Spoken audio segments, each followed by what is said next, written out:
So the court was gracious to adjourn the matter till Friday so that the right to fair hearing of anybody will not be breached. But as for us, as second defendants, we filed within time, and we told the court that we leave everything to discretion of the court because we are not for any of the parties as the Attorney General of the Federation. So we are for all of them because all of them are citizens of Nigeria. And the Attorney General was not the one that filed the case. It was the Association of Former Legislators that filed the case, and Attorney General of the Federation was sued as a second defendant to come and defend the case. So for those who are saying that Attorney General, especially Tribune, saying that Attorney General filed an action, that's a wrong and it is a misconception. Attorney General of the Federation never filed any action for any deregistration, but he was joined, he was full as a defendant in the matter filed by the plaintiff. So, and as Attorney General of the Federation, he needs to ensure that the provision of the Constitution is observed, and that is his position. That anybody, any citizen of Nigeria who file an action for the enforcement or the interpretation of the Constitution, it cannot prevent or against that person because it's his constitutional responsibility to ensure that the Constitution is observed. So our question is that once, if the plaintiff is able to prove that those political parties, they have not observed the provision of the Constitution, it is the obligation of the court to know what to do as per the provision of the Constitution. So we are in the middle of all of them, but we are only trying to show that Attorney General of the Federation has the constitutional responsibility to ensure that the provision of the Constitution is observed. Thank you, sir. Professor J. Olatoke here. I inherited an economy on the jitters, ready to go south. It was very serious turnaround, recalibration. The subsidy that was reported to the entire country was removed, and ever since, today we've achieved the exchange rate stability, and floating the currency, we are able to have a better return on the bonds, and the consistency is the name of the game, and it shows some serious transparency. And just to captain the team and bring intellectual curiosity to how to navigate the stormy waters of the economy. Had an engaging session with Mr. President himself, being in attendance, and we're able to give an overview about the progress we are making, about the next areas of focus to deepen the reform and translate the reforms into results, as well as the outlook for what we plan to do going forward. We're also able to answer their questions, and we're also able to get insights about the excitement that they continue to have about the running of the economy, the reforms, and the fact that we're able to give them the commitment, including Mr. President himself, about what we will not do. For example, we will not bring back subsidy because it creates distortion for the economy, and we will not introduce price control because we believe in markets, while at the same time ensuring that regulation is responsible so that there's no supplier, trader, manufacturer taking advantage of the Nigerian people. We see also the issues going on in Iran. Why that is unfortunate, we think it presents new opportunities for us as the world looks to diversify sources of energy and investing in new markets, as well as ensuring that Nigeria is able to get the optimal outcome from the price regime to be able to mobilize more revenue and spend that productively to address supply side, and also ensure that we manage inflation as much as possible. So overall, excitement, better days ahead. I also have my right also to appoint and anoint my candidate. I'm looking through all the variables, and by next week I will make my candidate known. And we'll go all out with God on our side, the government structure, all of us put on with our sleeves rock up. We'll go for that candidate because it is the state that we want to salvage. I know the pulse of the state. I know what they feel. I know what they are telling me, and I know who they want to succeed me. So I will only discuss that next week. So that is only we are foreclosing our doors. If you still feel you are man enough, you are good enough, you are politically exposed enough to go into the ring, you are welcome.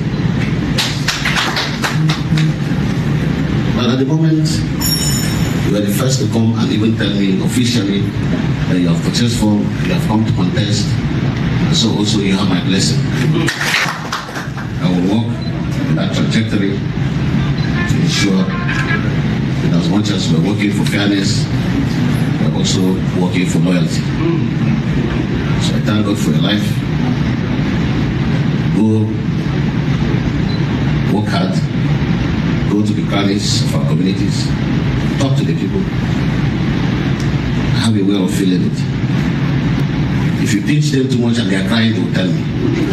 If you put smiles on their face and they are happy, they will tell me. That will be my guiding post. Anybody who put pens on my people, I will fight him. At this moment, I will take my decisions as the governor of the state to ensure that the best succeed. Not even at the threat of being persecuted. Not even at the threat of being persecuted. I'm fully ready and prepared to put my life and my blood for this state to succeed. So I welcome you, and I pray that God will see you through. God bless all of us.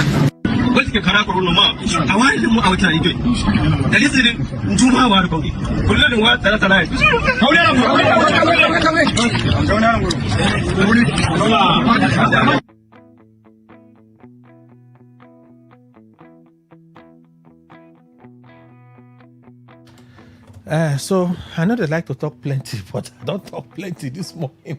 I wanted you guys to take note of this. Did anyone pay attention to this? Take a listen.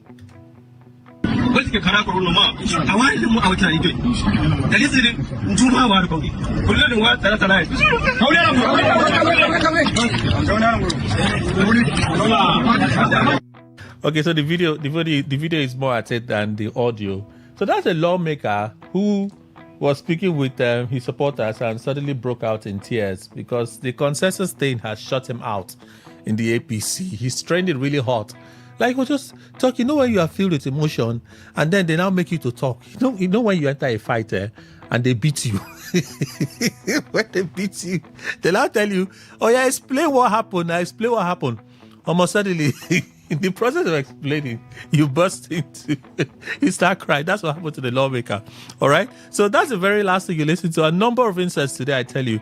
We do have a number of stories, but we're going to prioritize and see how. In fact, 80% of the things that you listen to form the stories. 80%, like literally, form the stories I will have to share with you today on the show. So that's how I welcome you all to our breakfast special. Today's quest, this Wednesday, May 6, 2026.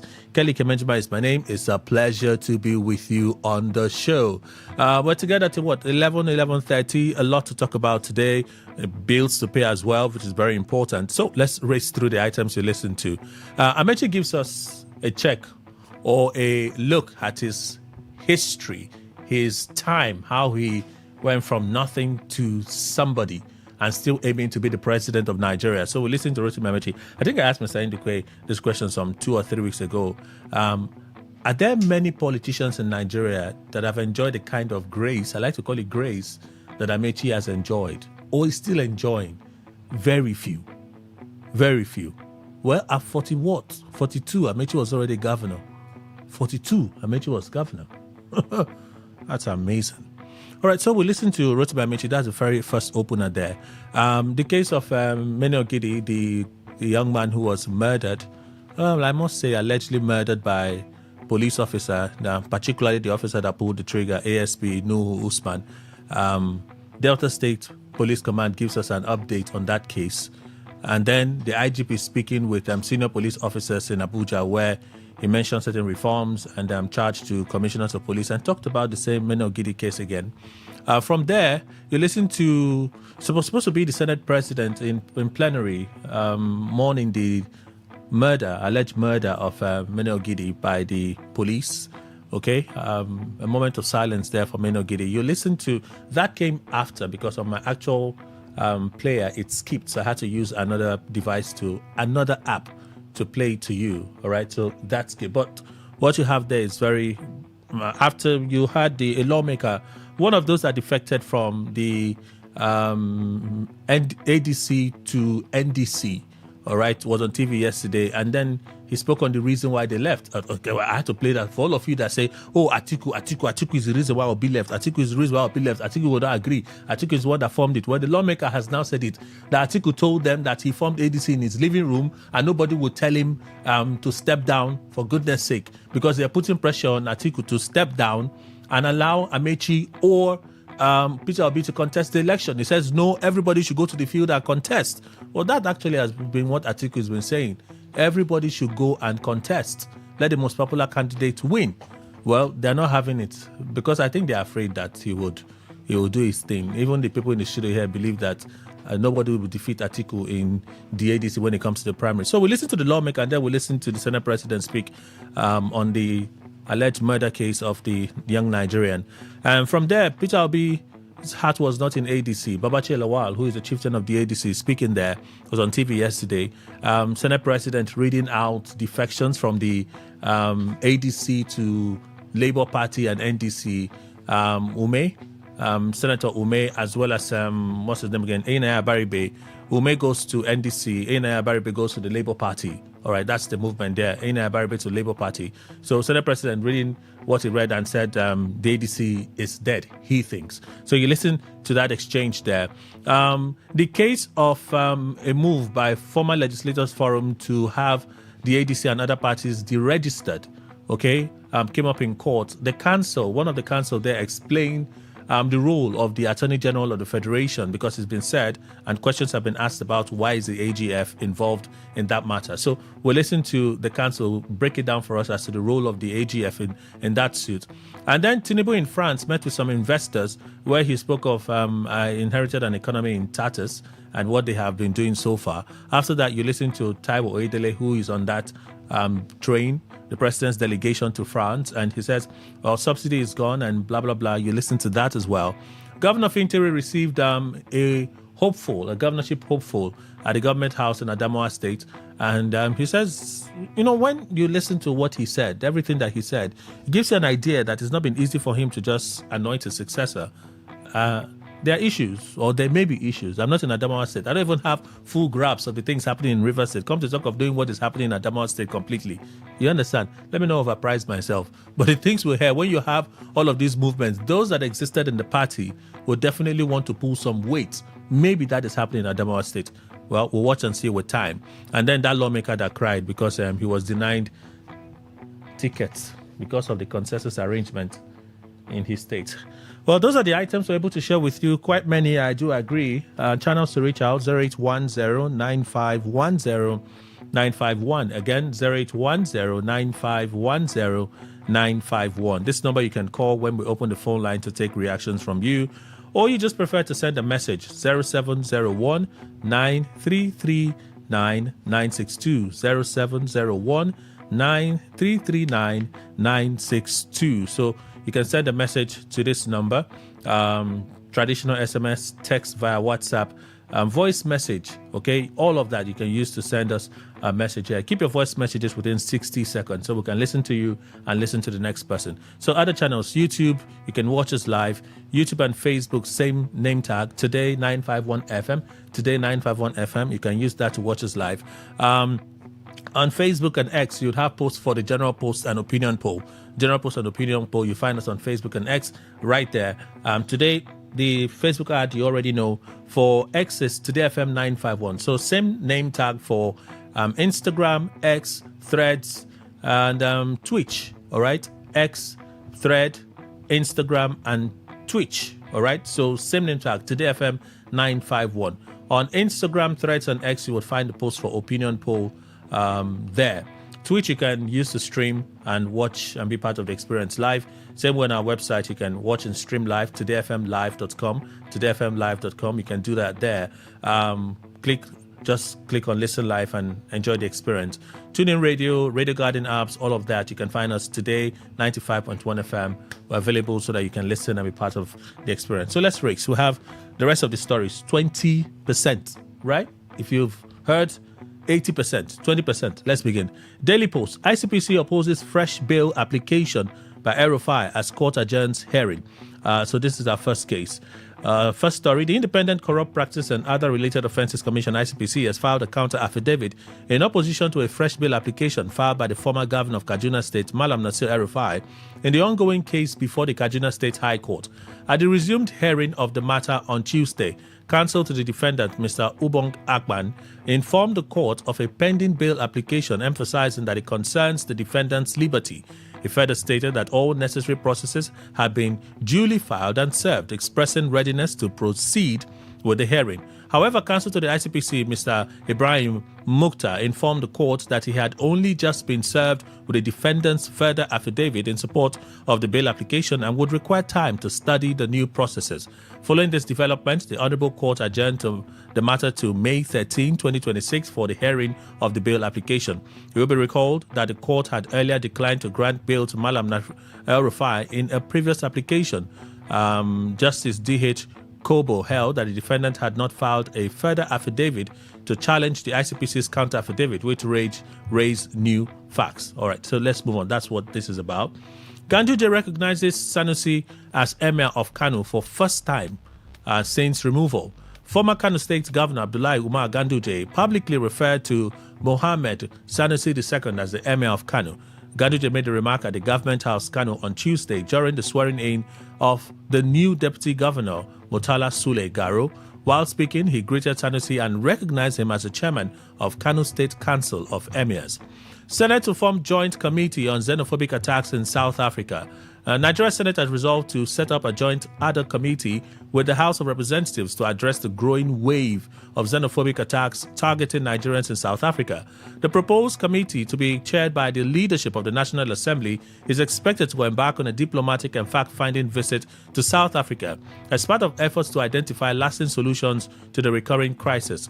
Lawmakers say the delegation would engage directly with the South African Parliament, where it will formally convey Nigeria's displeasure over the reported attacks on its citizens. As part of broader diplomatic steps, the Senate also plans to communicate with the Minister or the Speaker of the South African Parliament, while Nigeria's Minister of Foreign Affairs is expected to brief lawmakers on ongoing engagements and outcomes. The resolution followed a motion of urgent national importance sponsored by Senator Bassi, titled Intensifying Xenophobic Persecution of Nigerians in South Africa and Ghana, a call for urgent national diplomatic and humanitarian action to defend the dignity, safety, and honor of Nigerian citizens. The Senate equally revisited earlier bilateral agreements reached between Nigeria and South Africa in 2019, following a motion by Senator Simon Lalong urging their full implementation to prevent further escalation. A proposal by Senator Adams Oshomole, which we'll get to in other parts. In his remarks, the Senate President stressed the need for diplomacy over economic retaliation. While these attacks are strongly troubling, our response must prioritize diplomatic engagement rather than punitive economic measures, adding that the Senate would treat the matter with urgency. There was a brief disagreement among lawmakers on whether the motion should be debated behind closed doors after Senator Alero proposed a closed-door session. However, Senator Ningi and others opposed the move. The Senate concluded proceedings by observing a minute of silence in honor of Nigerians who have lost their lives in xenophobic attacks in South Africa. Tribune, Tinubu engages global investors in Paris. We listened to the president. He was speaking with investors I just want to give you that. In a statement by Bayo Nanuga, special advisor to the president, it disclosed that at the meeting, the Minister of Finance and Coordinating Minister of the Economy, Mr. Taiwo Oedele, highlighted Nigeria's strong GDP growth in dollar terms in 2025, and so on and so forth. The Director General of the Debt Management Office was also there. Investors were from Citibank and Francis Amudi, led by Valerie Boutsin. There were also Blue Crest, the Britain and South Africa-based 91, and other investors that paid a visit to the president in France. Massive defection hits ADC as 17 reps members join NDC hits ADC as 17 reps members join NDC. I won't take you through their names. The majority of them, let's say out of the 17, you have like 3 from Lagos. You have 3 from Lagos. You have like 8 from Anambra State. You have another 6 from Kano State. So when you look at that, and then you have Abejide from Ilorin, is it Kwara State? I think it's Kwara State. So these are the lawmakers that defected. And when you look at that, Abejide clearly has a disaffection with the ADC, the lawmaker that won election on the platform of the party originally. But of course, he has now moved to the APC. So Abejide is clear. Anambra State, one can guess his solidarity with Peter Obi moving to the NDC. Kano State would also be in solidarity with Kwankwaso moving to the NDC, right? Kwankwaso moving to the NDC. So when you put all of that together, it gives you an idea of the people that have moved, and reasonably so. So, no fewer than 17 members of the 10th House of Representatives on Tuesday formally defected from the African Democratic Congress to the Nigerian Democratic Congress (NDC). And the defection notices were read by the Deputy Speaker, Honorable Benjamin Kalu, during plenary. And then their names are mentioned here, all their names and their constituencies mentioned here. Of those for Lagos, I said to myself, it's likely that this set moving to the NDC did not get the consensus ticket in their party. Would they be able to pull that stunt that happened in Lagos in 2023? Maybe that is their intention. Let's see if we can get protest votes in Lagos. Would it happen? Well, I guess we'll have to wait and see. Accordingly, the Deputy Speaker who presided over the plenary announced that the House records has been updated to reflect the political parties in the House. Okay, let's pause. Let's go for a commercial break. When we come back, we'll read a few more stories and we continue. All right, we have Mrs. Precious joining us this morning. Hello, madam. Good morning to you. Hello, good morning, Kelly. Good morning, Port Harcourt people. All right, she's here from Premium Privacy. Exactly. Please tell us what you do at Premium Privacy. Okay, for people listening to us for the first time, listening to me for the first time, Premium Privacy is a preparatory school for A-level programs. Now, these programs are programs that give students direct 200-level university admission to study in any university and any course of your choice. So maybe you're listening to me, you sat for the just concluded JAMB UTME and you didn't score very well, and then you're worried, I have to be at home again for another 1 year. These are alternative to JAMB UTME programs that give you direct 200-level university admission to study in any university and, of course, any course of your choice in Nigeria and, of course, outside the country if you want to study abroad. Okay. Can we go into the programs now that you're doing specific? Okay, so the programs we do are IJMB, that is Interim Joint Matriculation Board, and then we'll also do JUPEP, Joint University Preliminary Examination Board. These programs are programs that were introduced by the federal government to help cushion the effect of university admission for those seeking university admission. I tell you what, some students have written JAMB like 2, 3, 4 times. A friend of mine called me and she said, her brother wrote JAMB and he wants to go for medicine and surgery, and he had about 160 something thereabout, and this is like his third JAMB, I guess. And right now they're almost giving up and all of that, and that's because they don't know that we have alternatives to JAMB UTME programs like IJMB and JUPEP that can give you admission into the university without you writing JAMB UTME. I mean, that's why we have JAMB direct entry. So these programs run for 1 academic year. So for those persons who sat for JAMB this year and you didn't pass your JAMB, you enroll for the program. Come next year, you're going to be meeting your mates in 200 level. Okay. I mean, that makes your graduation year the same. Okay. Your physical address and phone numbers. Okay, so our office at number 14 Railway Close behind Nighthale, D-Line Garrison. Number 14 Railway Close behind Nighthale, D-Line Garrison. You can call us on 0703 263 4708 0703 263 4708, or you call 0706 786 6444 0706 786 6444. All right. Registration is still ongoing? Yeah, registration is ongoing. And remember, the last time I was here, I told you we're going to be starting classes on the 4th. Okay. And of course, yes, we've just started classes. So for people who are interested in this program, I mean, there's no time. Just enroll your child and enroll yourself, because I know that it's not only for children. There's no age limit. Hence, you want to go back to the university and you want to go to school, you can do this program. So the registration is ongoing still, and of course we provide accommodation for people far and near. So maybe you're listening to me and you're outside Port Harcourt, distance is not a barrier. You can just come and we provide accommodation for you. Our fee also is very affordable and of course very flexible, because we allow you to pay in installments. Okay. Accommodation you've talked about. What's Yeah. the requirement for registration? Basically, you just need to have your O level or 5 credits, including Maths and English, and then you also need to have your NIN and make sure you do not have discrepancies in your name. For those persons who are sitting for O level exams right now, the program gives room for awaiting results, so you can enroll while you await your O level results. Okay. How authentic are the programs? That's what I know that some persons will be wondering right now. How possible is it that there are programs like this and I don't know about it? A lady that came to my office, a lady that came to my office said, "Are you sure?" and all of that. Now, these programs have been there for years. IGMB has been there since 1979. A lot of people have been using IGMB to go into the university, and then we have JUPEP that have been there since 2014 as well. These programs were introduced by the federal government, like I said, and then also these programs are JAMB direct entry programs. You know, when you talk about JAMB, what comes to mind is the JAMB UTME, where you're going to pick form, you're going to write exam, you're going to do post UTME, and you're going to 100 level. Now that's what comes to mind when you talk about JAMB. But then we have 2 types of JAMB in Nigeria. We have the JAMB UTME, which is the normal one everybody knows, and we have JAMB direct entry. And guess what? For JAMB direct entry, you do not need to write any JAMB based exam, and also you do not need to write post UTME, and you're also going to 200 level. I mean, that's a way better alternative to JAMB UTME, JAMB direct entry. Now with JAMB direct entry, you're going to be starting from 200 level. And then how do you apply for JAMB direct entry if you're not going to be writing any JAMB based exam? It means that you need to have a certificate.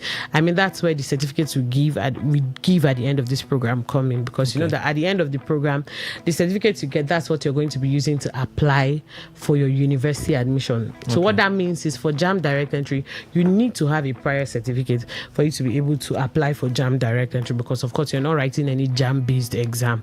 So I'm not saying that JAMB direct entry is way easier, but then it is a better alternative.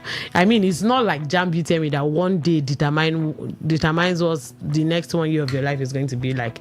I mean, for JAMB direct entry, entry, even if you did well in the first exam, you still have the post UTME to go for. Yeah, and exactly. You still have post UTME in front of you.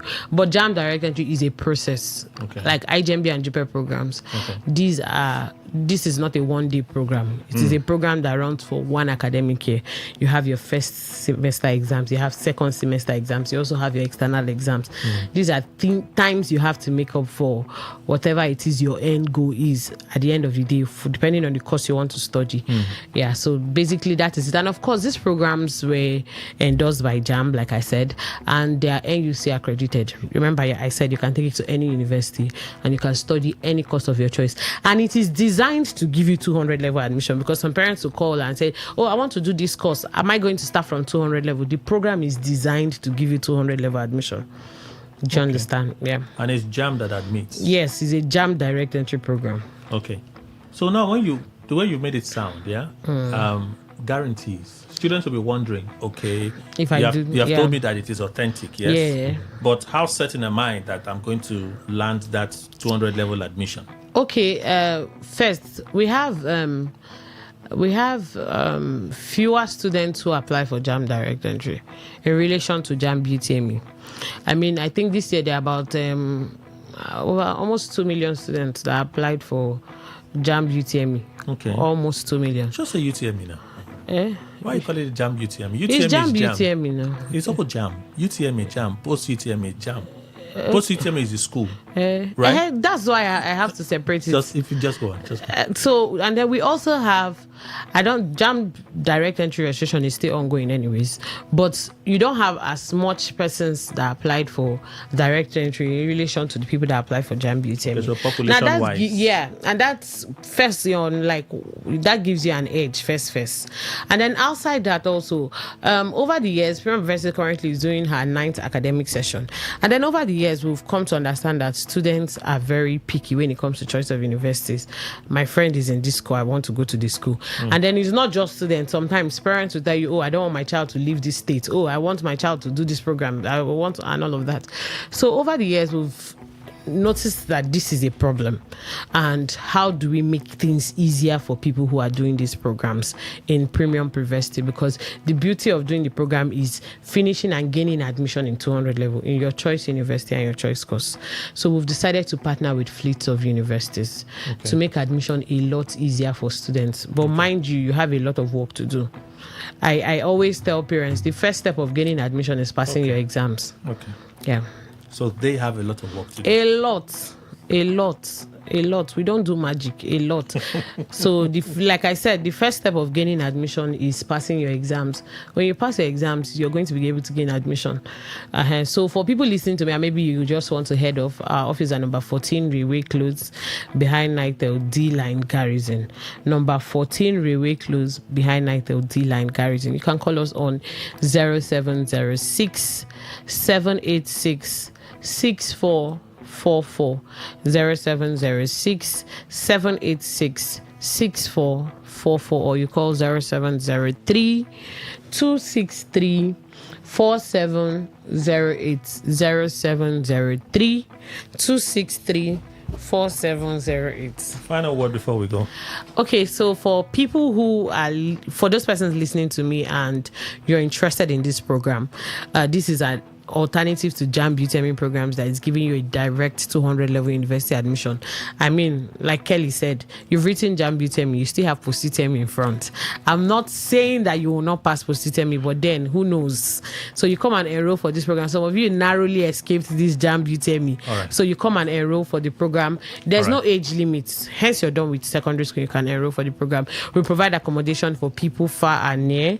And of course, our fee is very affordable and flexible. You can call us on 0703 263 4708 0703 263 4708. You cannot even tell me to slow down with What's the second number? 0706 786 6444 0706 786 6444. Thank you very much, Mrs. Precious. Thank you so much for your right. time and the information. Let's return. Continue our read. We'll have a few more stories, one or two, and then we begin our conversation. Please stay with us.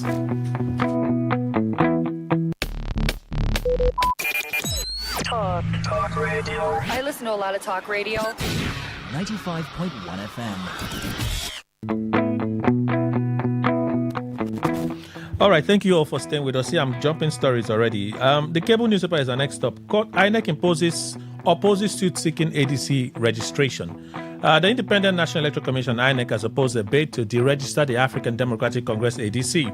The Incorporated Trustees of National Forum of Former Legislators had sought a court order to deregister the opposition party. In court filings seen by the cable, the electoral body says the plaintiff's application failed to meet the basic constitutional requirements. INEC said the deregistration of any political party is governed by extant laws and constitutional powers and not subject to political pressure. Third phase of voter registration to begin May 11, says INEC. The Independent National Electoral Commission, INEC, has announced the third phase of the continuous voter registration exercise to begin May 11. INEC commenced the first phase of the CVR on August 18, 2025 with online pre-registration, followed by in-person registration on August 25. At the end of the first phase, December 10, 2025, the Commission recorded over 2 million completed registrations nationwide, comprising of 1.5 million and some fractions online and 1.068222 million physicals. The second phase began January 5 and so on and so forth.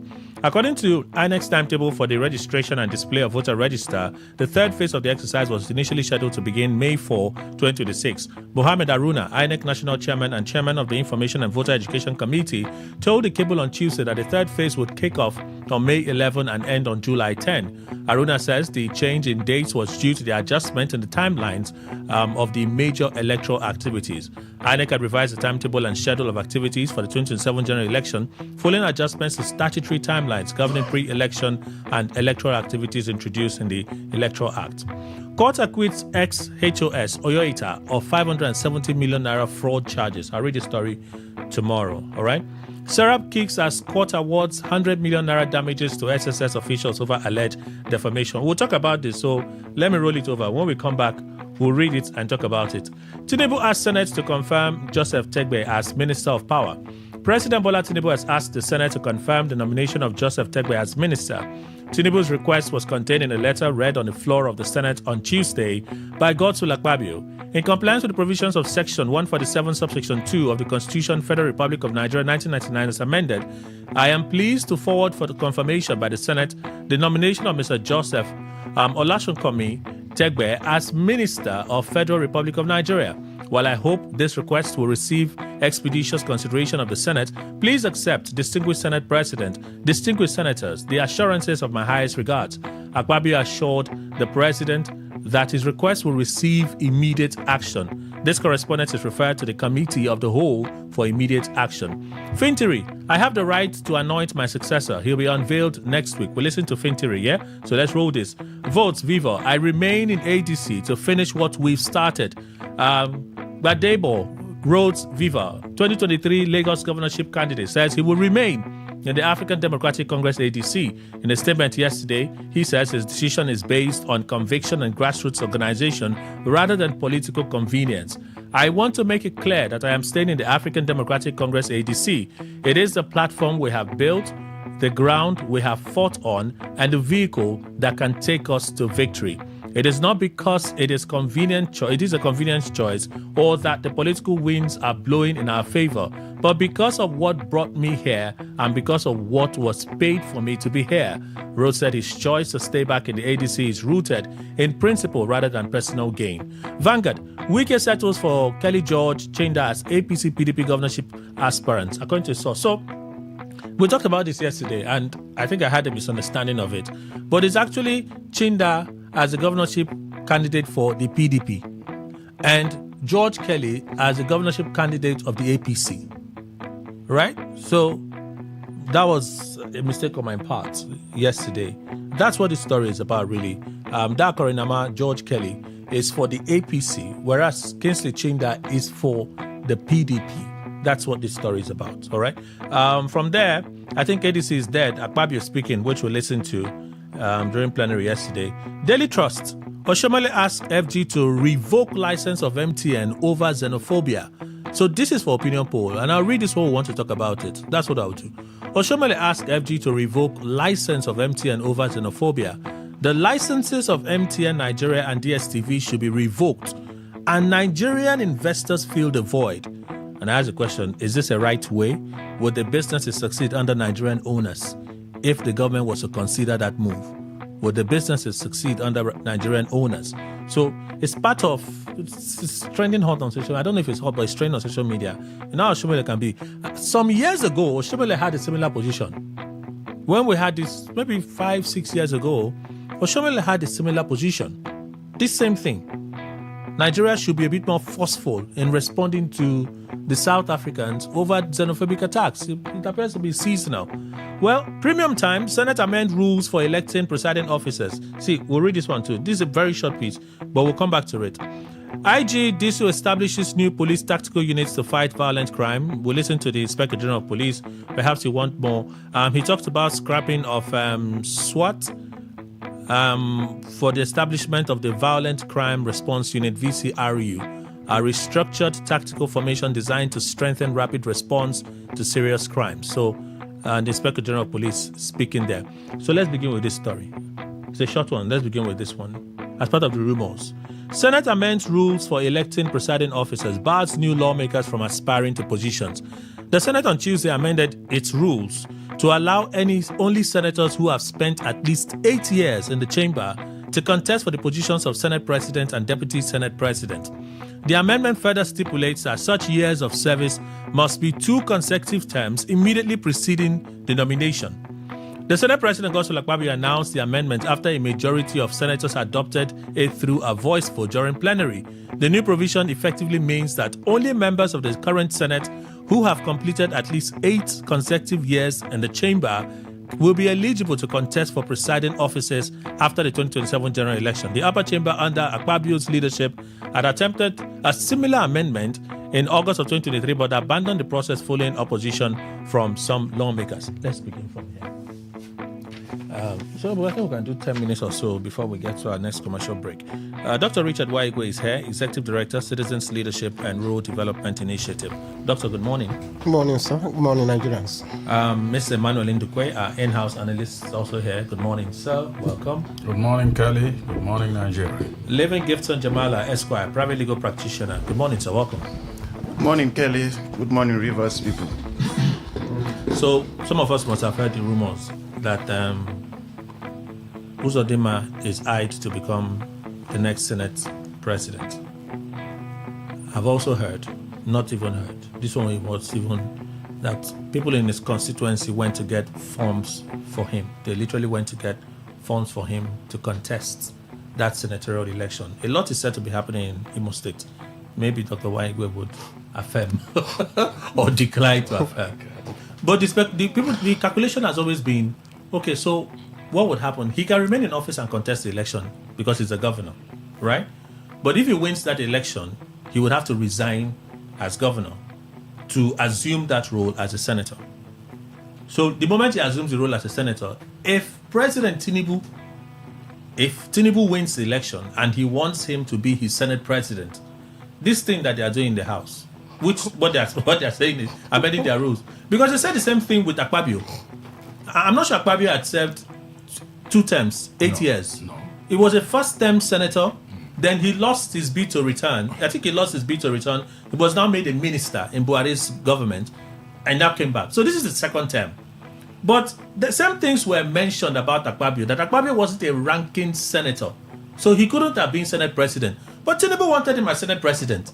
Now Akpabio that has benefited from such grace is now presiding over these changes, asking that if you want to be in the leadership of the Senate, you must have been in the Senate for at least 8 years. That's 2 terms. My question is simple. If the rumors are true and Tinubu wants Uzodinma as Senate president, is this not nonsense that they are doing? Jamala. Kelly, Akpabio wants to destroy the route that took him to the zenith with respect to legislative arm of government in Nigeria. But if the rumors are something to go by, then it means Akpabio will not succeed in amending that rules.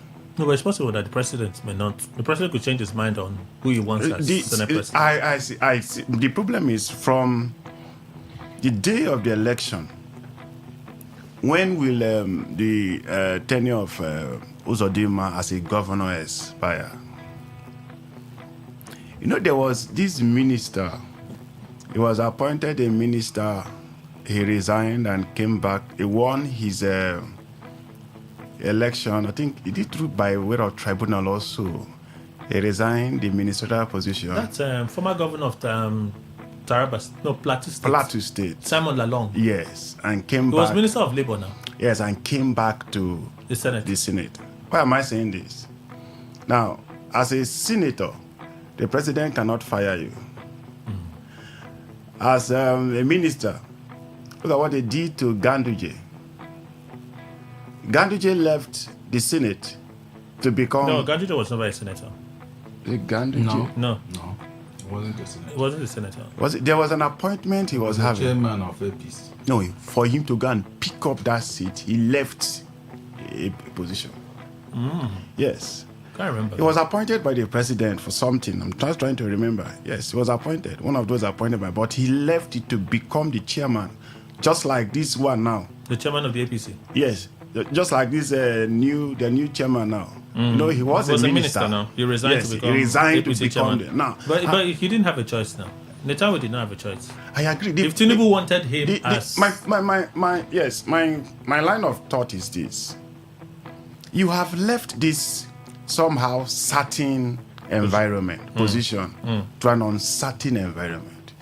Tomorrow, the dynamics of the politicking will change and they say, the chairman is not supposed to come from so and so. And you are dropped, just like the way they dropped Ganduje. Why is the Ganduje? So the understanding with Uzodinma is, yes, you cannot hold 2 political offices at the same time. Okay. So immediately after the election, and God smiles on your path, you are declared winner. You will ordinarily resign, but the question will be, you have to wait till the 10th Senate. No, this is the 10th. Yeah. Yes, 11th. The 11th Senate is constituted. Fine. But if Tinubu really wants Uzodinma because of, in quote, the failing health of Mr. Senate President, in quote, too, I'm not the one saying it, then the rules that Akpabio wants to tinker with will not fly. And even if it flies at the interim, they will still change it to bring in whoever they want. I think he's once a senator, Hope Uzodinma. Yes. I think he said for 4 years. For almost 8 years. Almost 8 years. So he should be a ranking senator in terms of experience. Almost 8 years. You mean Uzodinma? Yes. So the rules ordinarily will not even affect it. But the question is, do you know if Akpabio wants to make it 12 years? I think it's very consecutive. They've passed the rule already. Dr. Waigui. It's actually, you see the kind of politics Nigerians play.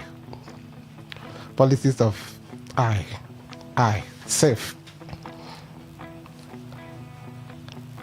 All they do is, as long as it's going to protect my interests, my relatives' interests, my cronies' interests, and the rest of them. And the question we ask ourselves, are we not tired of this? Yes, I am not too excited about the position of my governor trying to, but that's politics. The question is, in the first place, is it right for you to, because of ambition, abandon the mandate of the people because of power? But it's still a mandate now. Senate is still a mandate. That's the problem. So that's where I had a problem. But then, if that happens, and the calculation, APC calculation, that's what it is. The question is, why is Akpabio worried? Not just worried to the point of going to make a law that you know that it will not work. Because if you go in by your rule, you discover that based on the type of politics you have, the president has penciled down somebody. That will be rubbish. Based on by the supremacy of a constitution, no matter the rules you are going to make, if you take it in that form and they want to go to that point, it is going to fall flat. Why are you just perturbed, wasting your time? Because at the end of it all, when the chips are down, you discover that it will not hold water. The person the president wants will finally have his way. So you just portray yourself that I am a selfish politician. Everything I will do, let it favor me. At the end of it all, you know that it won't hold water. So why waste your time? So my answer is that you're just wasting your time, because if the president has made up his mind that this is a person that will hold for me as he chose you at your own time, you're wasting your time. It will collapse. Mr. Ndukwe. Well, I think what he's just playing is egocentric politics. Politics of prebendalism. And he knows that it's not going to fly. But if not because there is an interest riveted on somebody by the president, it would have flown. That's just the truth.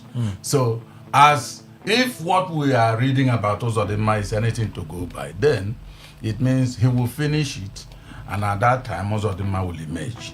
That's exactly what happens on his own. Why is he trying to close his eyes to reality? So, whoever Tinubu wants, I always say this thing is going to become the Senate president. So, let Akpabio not worry himself or waste his time. Tempted to take another issue, but we have to go on a break. We have a commercial just around the corner. That will take us till 9. 9 we'll go for the news. After the news, pay some bills and return. A lot to talk about, so please stay with us.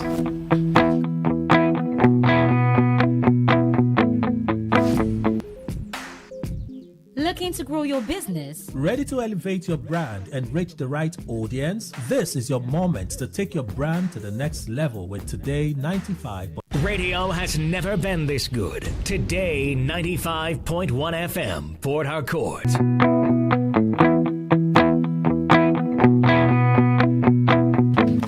right, thank you all for staying right here. We have Ingowari joining us from Non's Luxury Homes. Madam, good morning. Welcome. Good morning, sir.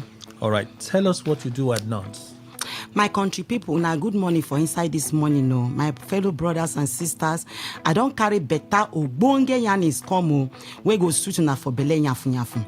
Non's Luxury Homes Limited don't carry better ogbonge promo come outside we go suit now. Before I continue, my name now Ngowari Allen Jack. I carry Non's Flourish Estate come out this morning. Way there for Imogo near K2's filling station, Omagwa. Now just 5 minutes drive from airport roundabout with fantastic and tantalizing promo price of 1.8 million naira for outright payment, while installment payment now 2 million naira. And for you when no get the full money, you fit start with 1 million naira, then you spread the balance within 3 months. This land when I carry come like this, now correct investment for you and your family. My fellow brothers and sisters, make una come quick come our office because come buy your own land. And people they rush from different places, they come by. So this one when you go come, as you come, we go summer you with one plot of like any kind of plot when you want. Come quick before you hear say it don't finish. Come by and begin to start building.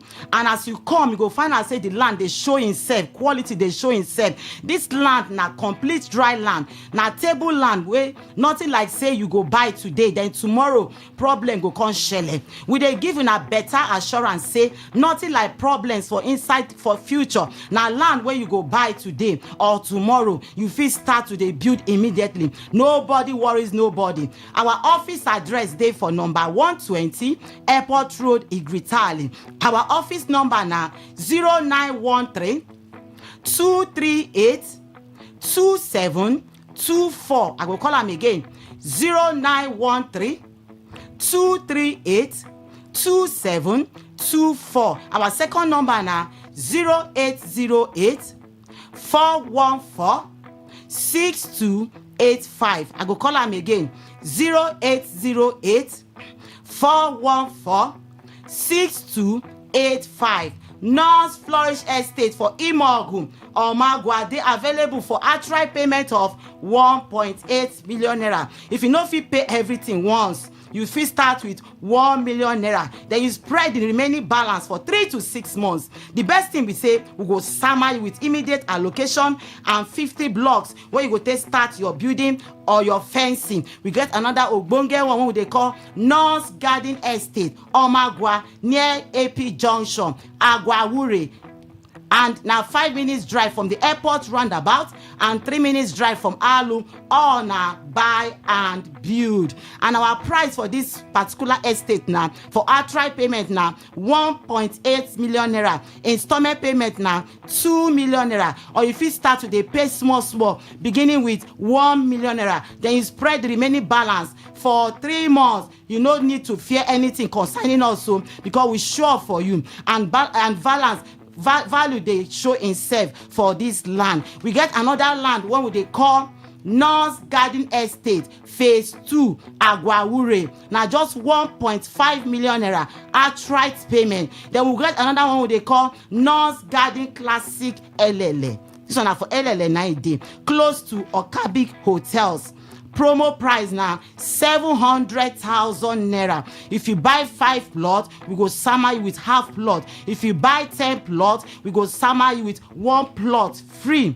Now they hear and so 1 plot free. And our office number now again now 0913 238 2724. I go call them again 0913 238 2724. Our second number now 0808 414 6285. I will call them again 0808 414 6285. My country people, no make landlord or landlady they use you they do cash out year to year.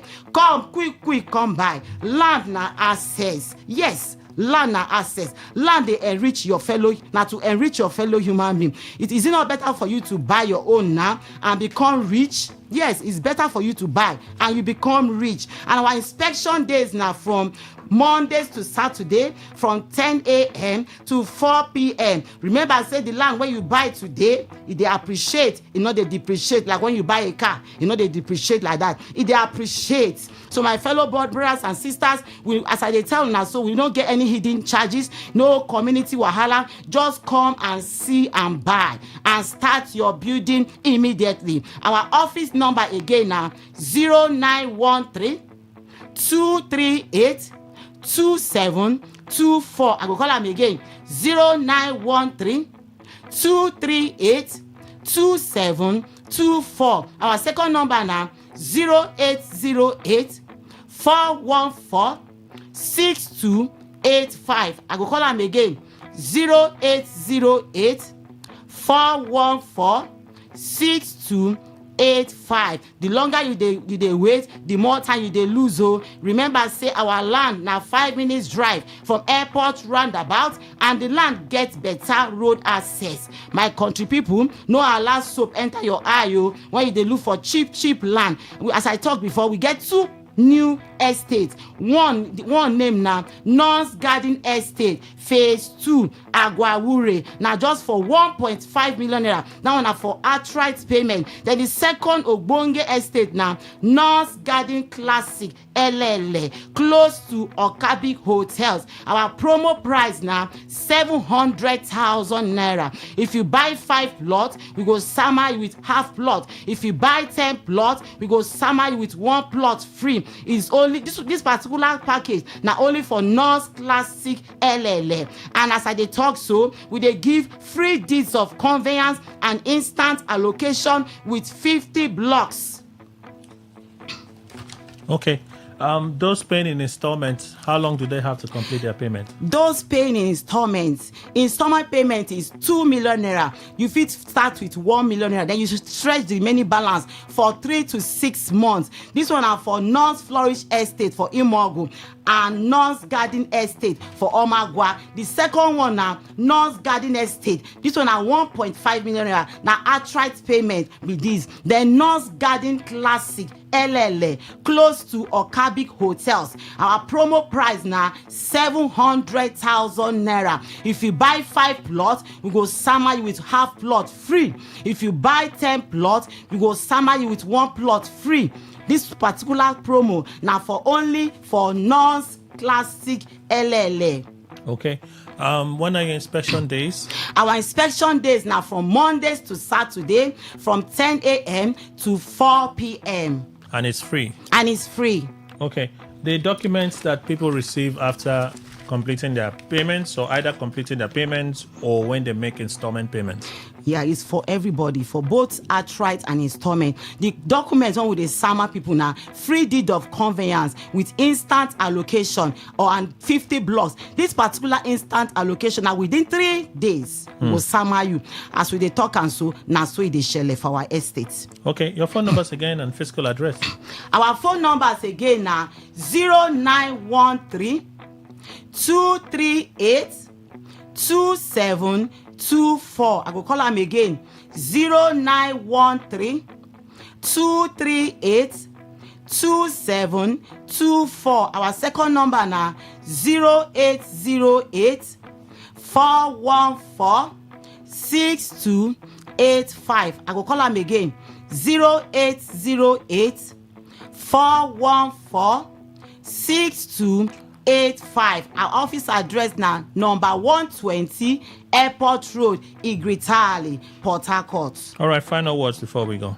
My final words for una be say land the land na assets. Land na asset. Land na to enrich your fellow human being. And it better for you, make you come own your own, make you become rich, make you become your own landlord for inside Port Harcourt. And our prices, they very, very affordable. We be family real estate. We dey give free deed of conveyance with instant allocation within 3 months, within 3 days, with 50 blocks to start building. Okay. Phone numbers lastly. Our phone numbers again now 0913 238 2724. I go call am again 0913 238 2724. Our second number now 0808 414 6285. I go call am again 0808 414 6285. Our office address now number 120 Airport Road, Igritali. Make una come oh. The land when we get now is just limited. People they rush from different places to come back. No can do say at the end of the day when you come find out say the land don't finish. Make una come with the wait for now. Thank you so much, Ngowari from Non-Luxury Homes, for making the time to be here. Stay with us. News update next.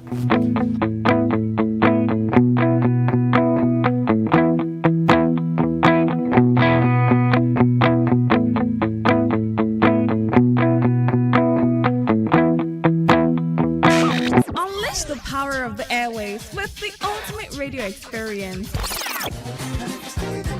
Tune in to Today 95.1 FM, the voice of the people. Don't just listen, immerse yourself. That is 100% true. Looking to grow your business? Ready to elevate your brand and reach the right audience? This is your moment to take your brand to the next level with Today 95.1 FM. Your trusted voice, reaching thousands of listeners every single day. From startups to established brands, we create powerful advertising solutions that boost your visibility and... Today, 95.1 FM, Port Harcourt. News update. A very good morning to you. Here's a news update on Today 95.1 FM. I am Kelly Ikemenjima. The High Court in Abuja has dismissed a preliminary objection filed by the Independent National Electoral Commission (INEC) in a suit seeking damages over alleged discrepancies in election results transmitted during the 2023 general election. Delivering a ruling in the suit, Justice Peter Kekemeke held that Nigerian voters have the legal right to hold INEC accountable where they believe their votes were not properly reflected. The court ruled that the case was not challenging the outcome of an election, rather seeking compensation for alleged psychological distress and breach of trust arising from discrepancies in results transmission. The suit was filed by Ephraim Okoye, who alleged that results from his polling unit were altered between what was recorded at the polling station and what was uploaded on INEC's result viewing IREF portal. He is seeking damages for emotional distress and time lost alongside orders compelling correction of the alleged discrepancies. Justice Kekemeke, who further held that citizens have local standby to demand transparency from electoral institutions, adjourned to September 24 for continuation of trial. Former Sokoto State Governor and Senator representing Sokoto South, Aminu Tambuwal, has described the late President Umaru Musa Yar'Adua as a leader guided by principle rather than noise or theatrics. Tambuwal made the remarks in a statement marking 16 years since Yar'Adua's death on May 5, 2010. He said Yar'Adua's presidency remains a defining chapter in Nigeria's democratic journey, noting that he was a leader of rare humility and quiet strength. According to him, the late president prioritized the rule of law, institutional integrity, and national unity, choosing restraint in the exercise of power, and consistently placed the country above personal or political interests, adding that Yar'Adua's leadership style, rooted in decency, humility, and the belief in strong institutions over personalities, continued to resonate years after his passing. Our latest report from the Nigerian Electricity Regulatory Commission (NEC) shows that electricity consumers across Nigeria paid a total of 196.68 billion naira in February 2026, despite persistent poor power supply. The figure reflects continued high consumer spending amid long-standing challenges in the electricity sector. The report contained in NEC's commercial performance of distribution companies discos for February show a 3.9% decline in revenue compared to 204.75 billion naira collected in January. It also revealed that the discos achieved a collection efficiency of 81.17%, billing customers 206 and 42.29 billion naira during the period, with about 45.61 billion naira left uncollected. On the foreign scene, an Israeli court has extended the detention of two Gaza-bound humanitarian aid flotilla activists, Saif Keshek of Spain and Brazilian national Thiago Avila, who were taken into custody by Israeli authorities last week. According to the Israeli rights group Adala, which is representing them, the Ashkelon Magistrates Court approved a state request to hold both men till Sunday, May 10. The activists were among dozens who set sail as part of the global Mossad flotilla and were intercepted by Israeli forces in international waters off Greece on April 30, while most of the roughly 180 participants were taken to Crete. Abu Keshek and Avila were transferred to Israel for interrogation and have remained in detention since then. Meanwhile, the flotilla organizers have called for their immediate release, urging international intervention and accusing Israeli authorities of unlawful abduction and mistreatment. And that's the news update on Today 95.1 FM. Good morning. Thank you for your time.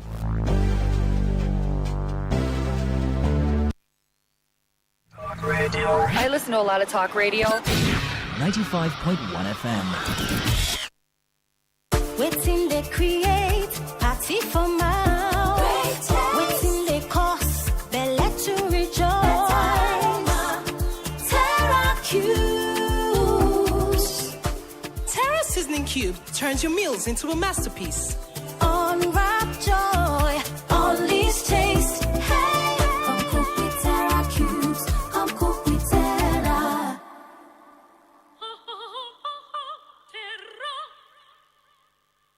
Mom's love is pure. It's so no she does. Mom's special jollof. It's a smile on your face. Mom's your beef fries. Cheers you up. Mom's tasty stew. Nourishes the family. Golden Terra oil. Tasty. Golden Terra oil. Nourishing. Golden Terra oil. Golden Terra soya oil. Golden Terra Oil helps mom pour her love in the tasty, nourishing meals she cooks for her family. Golden Terra Oil, pour pure love. Good tasty food is worth living for. Worried about your oil every time you enjoy your favorite meal? Introducing Golden Terra Smart Balance Oil. Smart Balance Rice Bran Oil is rich in gamma oryzanol. Several studies suggest that gamma oryzanol may contribute to the reduction of bad cholesterol. Golden Terra Smart Balance Oil. Good food, no worries. Port Harcourt, are you ready? Today, 95.1 FM, the voice of the people. Radio has never been this good. Today, 95. And we are San Tempo welcoming you to Net Computers. Net Computers is a world-class computer trading center located at number 14 Rumola Road, Honeymoon Plaza, here in the city of Port Harcourt. Our training cut across industries and education curriculum. We have trained individuals, we have trained groups, we have trained organizations. Our training are divided into 7 different departments. The first department in Net Computers is the Desktop Publishing and Graphic Design department, where we train people on basic computers, Microsoft Office Suite, CorelDRAW, Illustrator, Secretarial Studies, Photoshop, Internet. We have the second one, that is the Computer Aided Design department. Here we train people on AutoCAD, ArchiCAD, Revit Architecture, Inventor, SolidWorks. We have Structural Analysis and Design in StarPro, Orion, and Civil 3D. The third department we have in Net Computers is the Network department. Here we have the Network M+, CCNE, CCNP, CCTV installation, trading, computer hardware and software maintenance and repair, cyber security. We have the fourth department in Net Computers, the Project Management department. Here we train people on Primavera P6, Microsoft Project, SAP, Prince2, electrical design and installations, building design trading, quantifications and estimations, that is budgeting. Then we have the fifth department in Net Computers, that is the programming or coding department. Here we have Microsoft Visual Basic, we have C programming, we have C++, we have C#, we have VB.NET, Python, Java, MATLAB, Simulink and Simscape, programmable logic controller, that is robotics.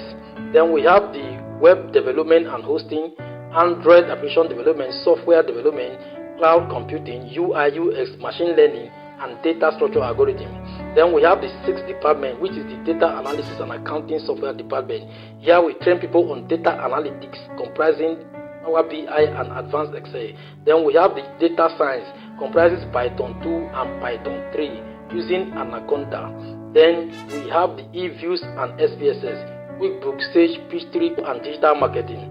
Then the last and not the least department is the oil and gas software department, where we train people on plant design and management system, PDMS, Aspen HYSYS, process piping, P&ID, and pipe flow diagram. You can get in touch with Net Computers on 080-325-77932. 080-325-77932. This time of the year, the month of May, June to August, we have a special program that we have packaged in Net Computers. This program is for people who are in the transition state from O level to A level. You've written your WAEC, you've written your UTME, or you are already in year 1, year 2, or you are an adult, a teenager. This program is for you. This program is called Mind Reprogramming and Transformation. It is a complete mind transformation and system reset program. It is not just a computer class. It is not just educational. This is a full system reset program, because in this program we are going to teach people how to reprogram their mind for success in any endeavor, in any field of study, be it science, be it commercial, be it arts. So if you don't teach them how to program their mind, someone already has. I don't say they will, but they've already done that. So bring them to Net Computers. You can call our telephone number on 080-325-77932. Before I proceed, what is the mind? Because we are talking about mind reprogramming. What is the mind? The mind is not your brain. The brain is physical, but your mind is the software. It is invisible, but controls everything you do. Think of the mind as a computer devices. The brain is the device, the hardware you can see, but the mind is the software that runs the operations of the hardware. So your mind controls everything you do. And you can agree with me that your mind was not born with fear. You are afraid today because you learn fear. Your mind is not born with fear. You learn fear from your environment. You were not born with doubt, but you were taught how to doubt yourself. You were not taught how to think small. You were conditioned to shrink. School did not teach you how to think. School only told you what to memorize. Your failure, the one you have failed before, did not break you. They just installed hesitation in your system. And now you are not living your life. You are looping. Same thoughts, same emotions, same mistakes, same mindset. You don't have a mindset problem.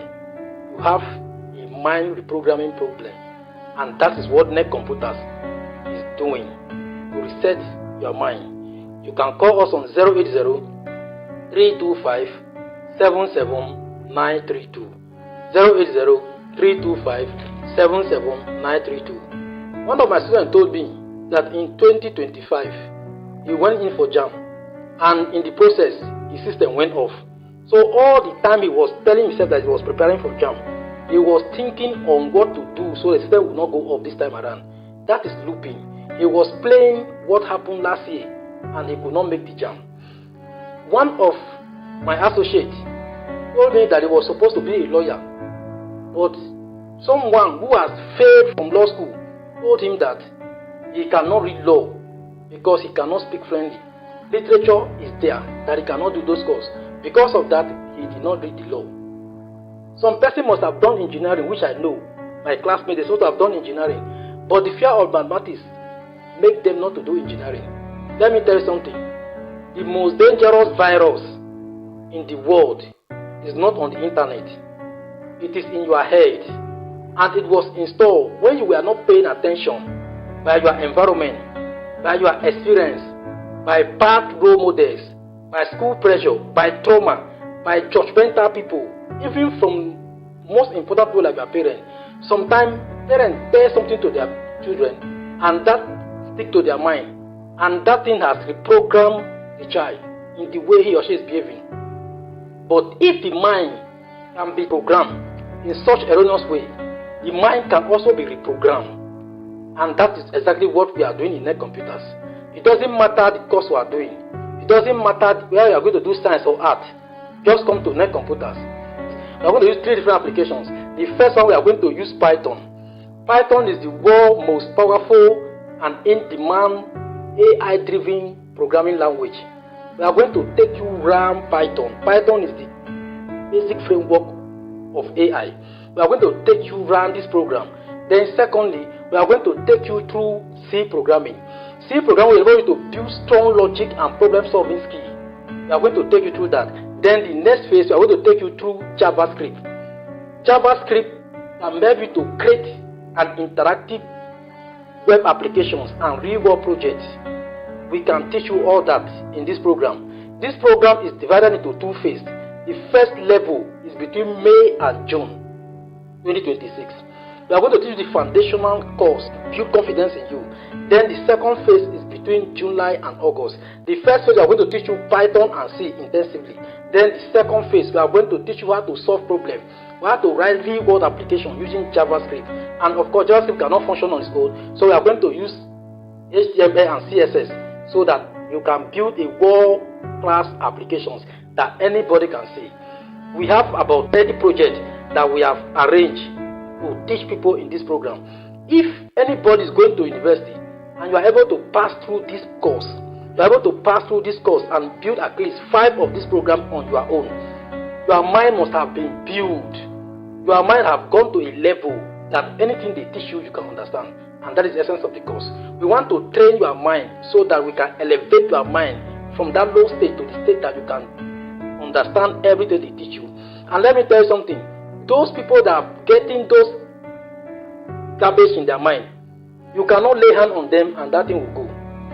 You cannot take them to counseling and those things will go. You need to use a software to reprogram their mind. And that is exactly why we say you should bring them to net computers.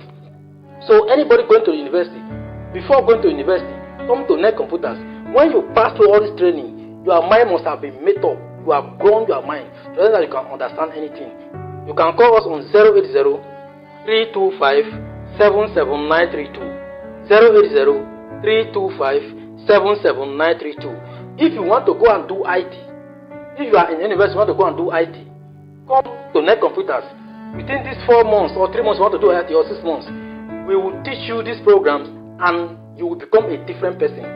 People have undergone this program and there is difference in their life. Come to net computers. Reboot your thinking. Recode your future.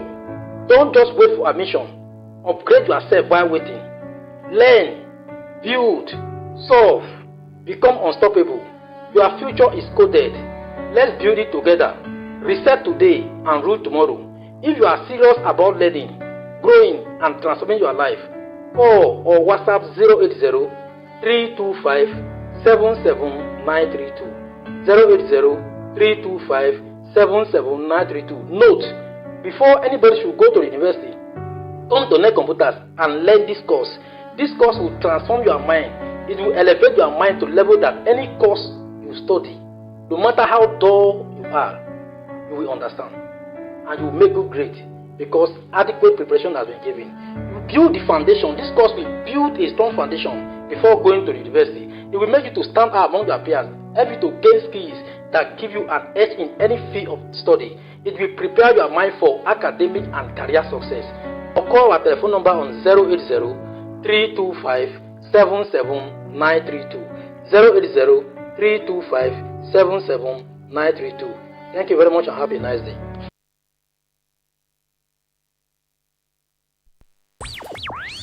Tune in for a journey beyond the ordinary. Fasten your seatbelts. We are not just a station, we are the station. Today, 95.1 FM, the voice of the people. It all begins with breaking news. Now make no mistake, this is a difficult mission, and it will remain difficult for some time.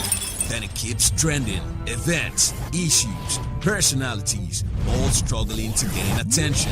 But in the race for deadlines, the intrigues, power play, undercurrents are often missed or underreported. Insecurity here is basically a product of poverty. But not anymore. As the platform on radio steps in to fill the missing links on events, issues, and personalities in the news. I'm not afraid of anybody.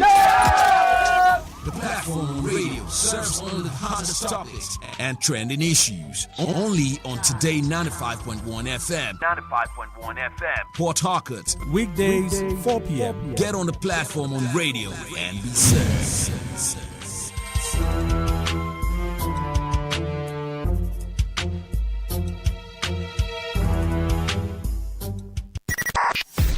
95.1 FM, voice of the people. And we're back. All right, thank you for staying with us. Let's read some contributions from you. Panelists will return, and then we'll continue our review this morning. So, this should be the first one for today. Louis from Rukwaku. Tinubu engages global investors in Paris, wrecking the economy.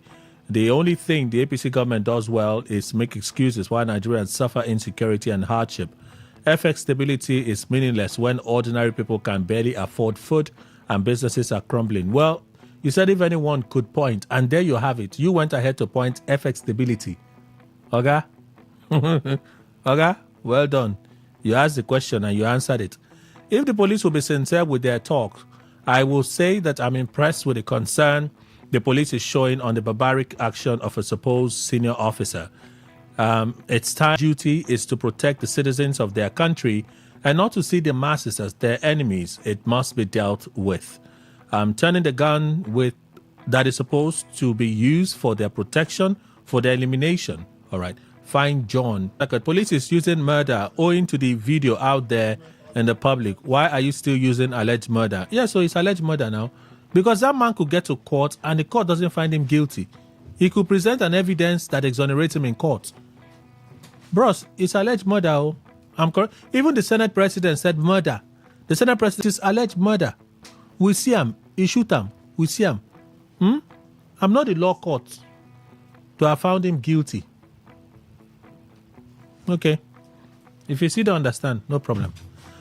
The Senate, under the leadership of Senator Godswill Akpabio, has been reduced to nothing. They now make rules for their personal selfishness, thereby reducing the institution to nothing. May God help us. Christian Williams from Igbo sent this contribution. Thank you, sir. Okay, I think we have one or two more. Okay.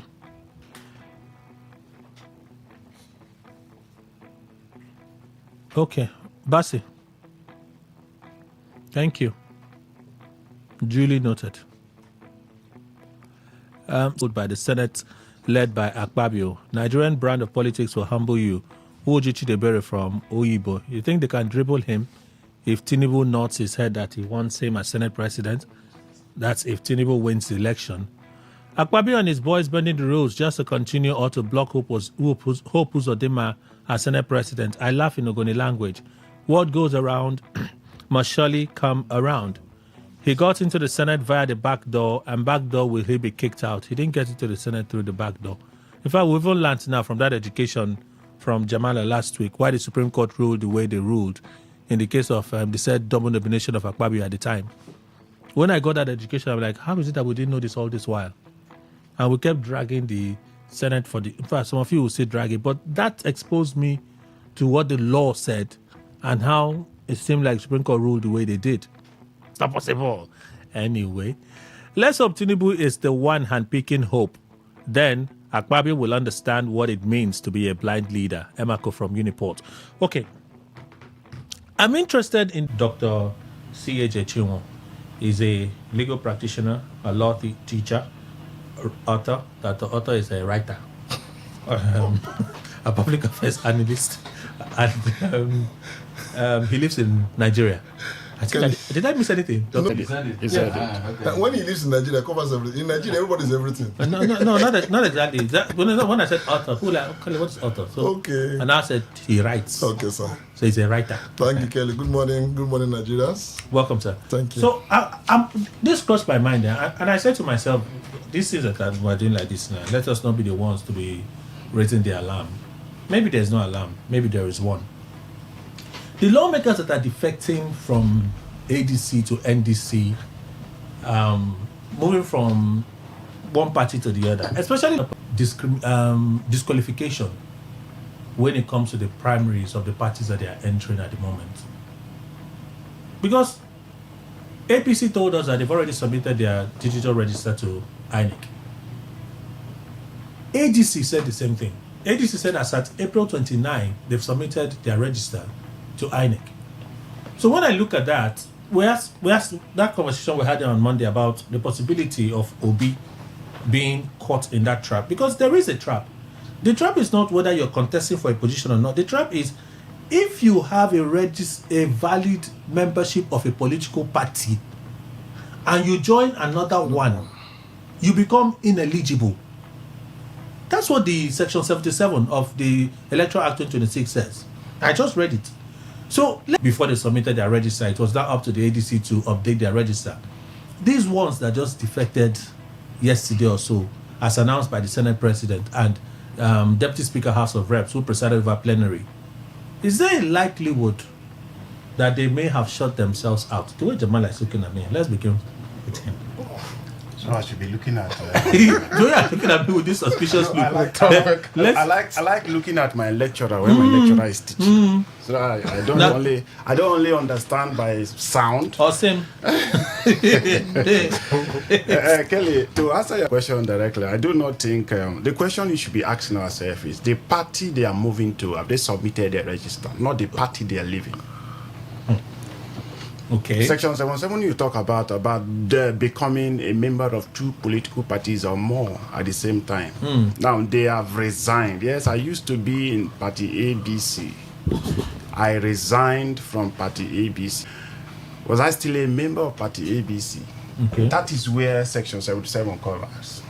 And so if ADC has submitted, because as at yesterday night when I opened the registration portal, is still on. They have like 2 or 3 days. Yeah, they have a timeline between, you must submit it within a number of days prior your convention or primary. So they still have and they have set a date now. INEC has given an overall period of time. So you see them now relaxed. They are still within time to submit that digital register up to INEC. So it is not where I'm coming from. It is where I'm going to. For you, it is where you're going to. Where they're going to. That is my own understanding. Okay, because let me read. Double event. Okay. A political party registered under this act shall be a body corporate with perpetual succession and so on and so forth. A party shall maintain a digital register of its members containing the name, sex, date of birth, address, state, local government, ward, polling unit, national identification number, and photograph in both hard and soft copies. Upon registration, a membership card shall be issued to the member. Each political party shall make such register available to the Commission not later than 21 days before the date fixed for the party primaries, congresses, or conventions. Only members whose names are contained in the register shall be eligible to vote and be voted for in any party primary, congress, and conventions. A political party shall not use any other register for party primaries, congresses, and so on and so forth. A party that fails to submit the membership register within the stipulated time frame shall not be eligible to field a candidate for the election. Any person or group of persons who aids or abets political... I think that's the other part I'm looking for. The part where the individual or the penalty for the partner is what I wanted to take us through.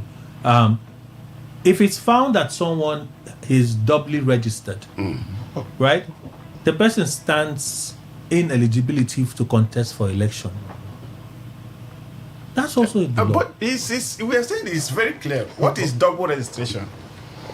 Now, you enter the website, click Jamala, you see my name on APC. 2026, I tendered my resignation from that political party and moved to a different political party.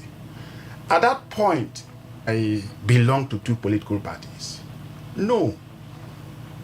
Okay. I have resigned from the first one and moved to the second one. Now, like I said before, the section envisages a situation where in PDP, like the Rainbow Coalition that we have now, where we have all their names in the both political parties.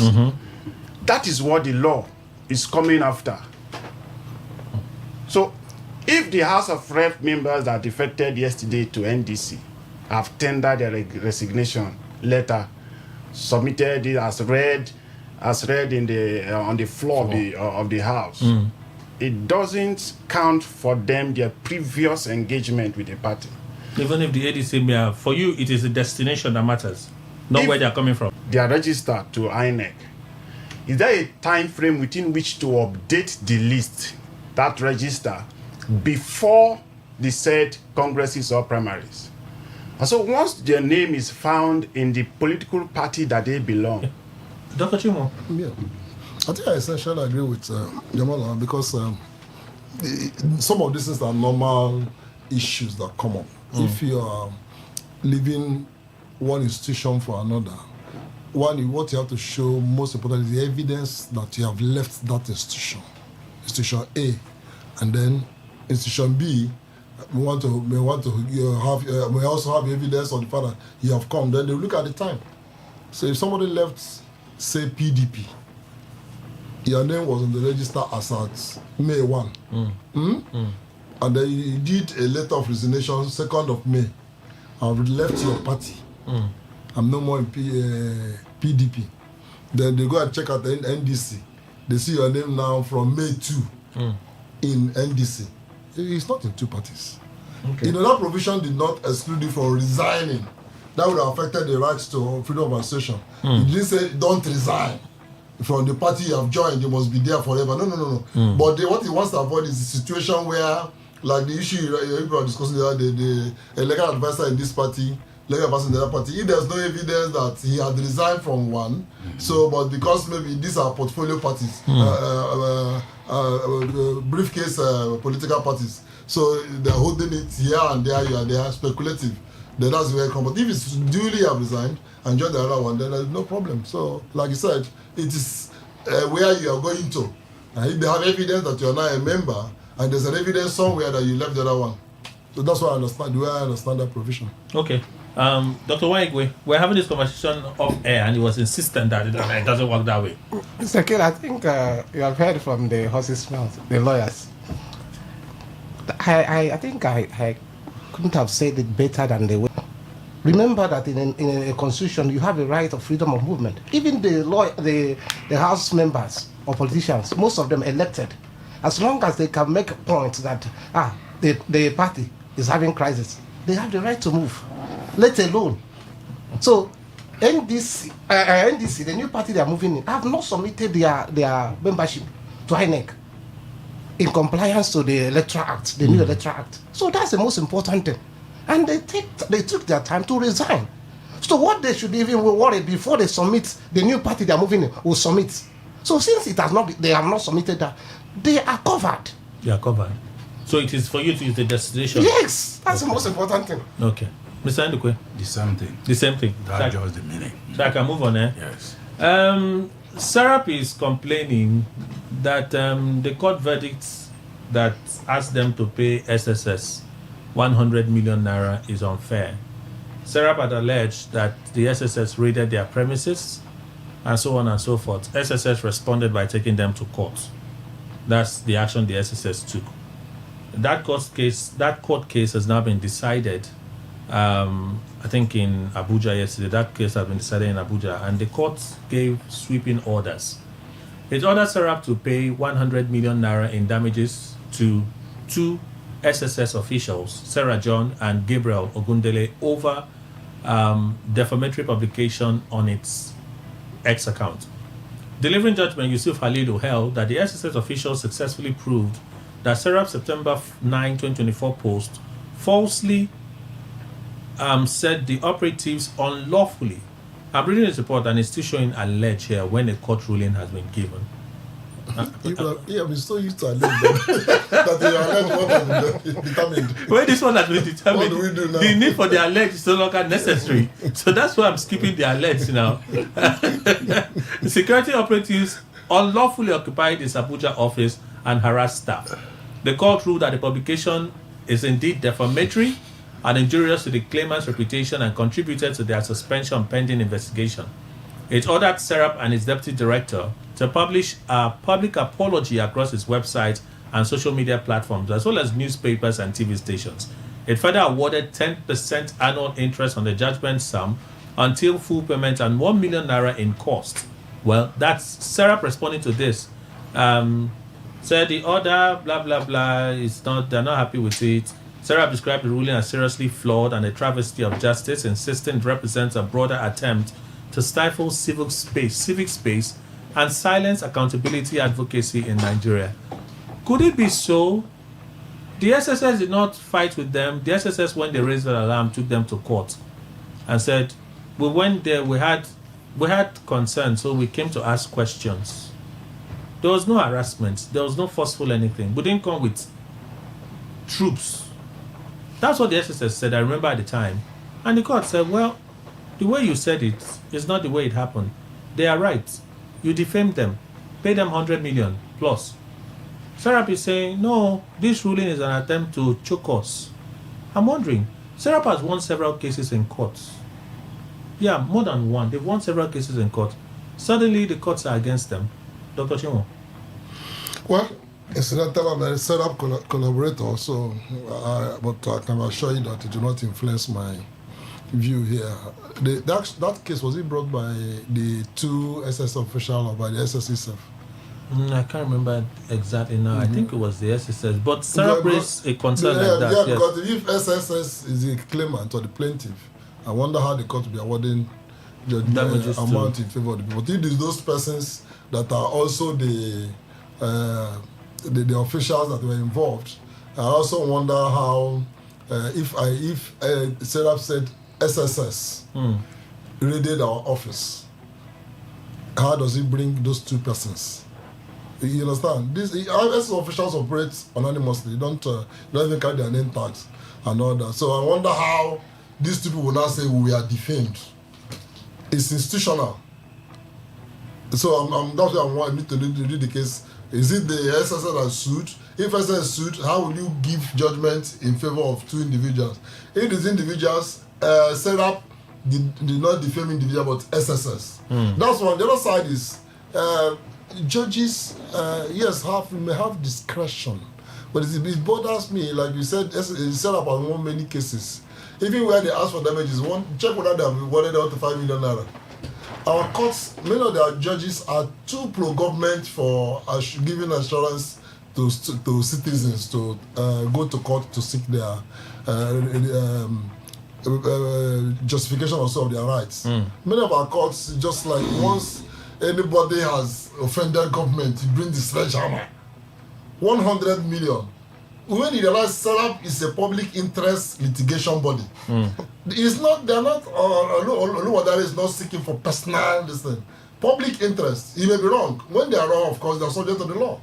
So that may be where there's a, but of course, it is not even for them to come to the press and cry out. They still have 2 or 3 levels of appeal. Levels of appeal. Why bother yourself with that? Because I have known many Supreme Court come down on such award of damages, whether for individuals or this thing. I remember in those days. Okay, I see it's SSS operatives that sued. Okay, individually now. The operatives sued. So they will also have to prove how much damage that does to them. And they've been placed on suspension since then. Good. How that justifies the amount of damage. Because they're not dismissed. If you investigate and you see they are wrong, then they reinstate them.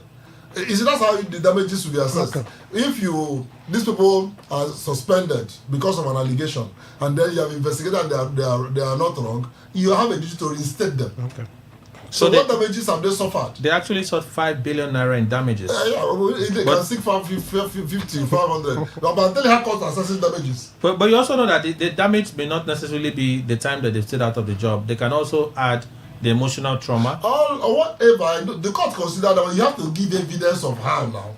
You have to give evidence of that and convince the court. Because damages is like we normally say, it's not the Father Christmas thing. Okay. There are bases for awarding damages. Even if for such things as emotional, aggravated damages, courts have often said, look, that is aggravated is not your court judge's personal feeling. You consider the circumstances of it. So those are things to be considered. But I am saying that if I'm Serap, I will also say I agree with them that this is excessive. Why? Because Serap is a public interest litigation body. Okay. And the issues they raise are public interest. If it is that their office and that is wrong, you can hold them liable, but not for that kind of amount of money. But they don't need to come to the press to bother about it. There are still lawyers there who are to take it up. So you think that they've said they would appeal it? They've appeal it. Coming to the press is no more necessary. The moment the matter has gotten to the court, from there you just need to go up to get to the Supreme Court. But you feel the judgment is a bit excessive? The amount, yes. The amount is. It is? Yes, and I'll give you reasons for it. Okay. Yes. Jamala? Kelly, I want to respectfully differ with my learned teacher. Why are you forming meek now? Is it? Why are you forming meek?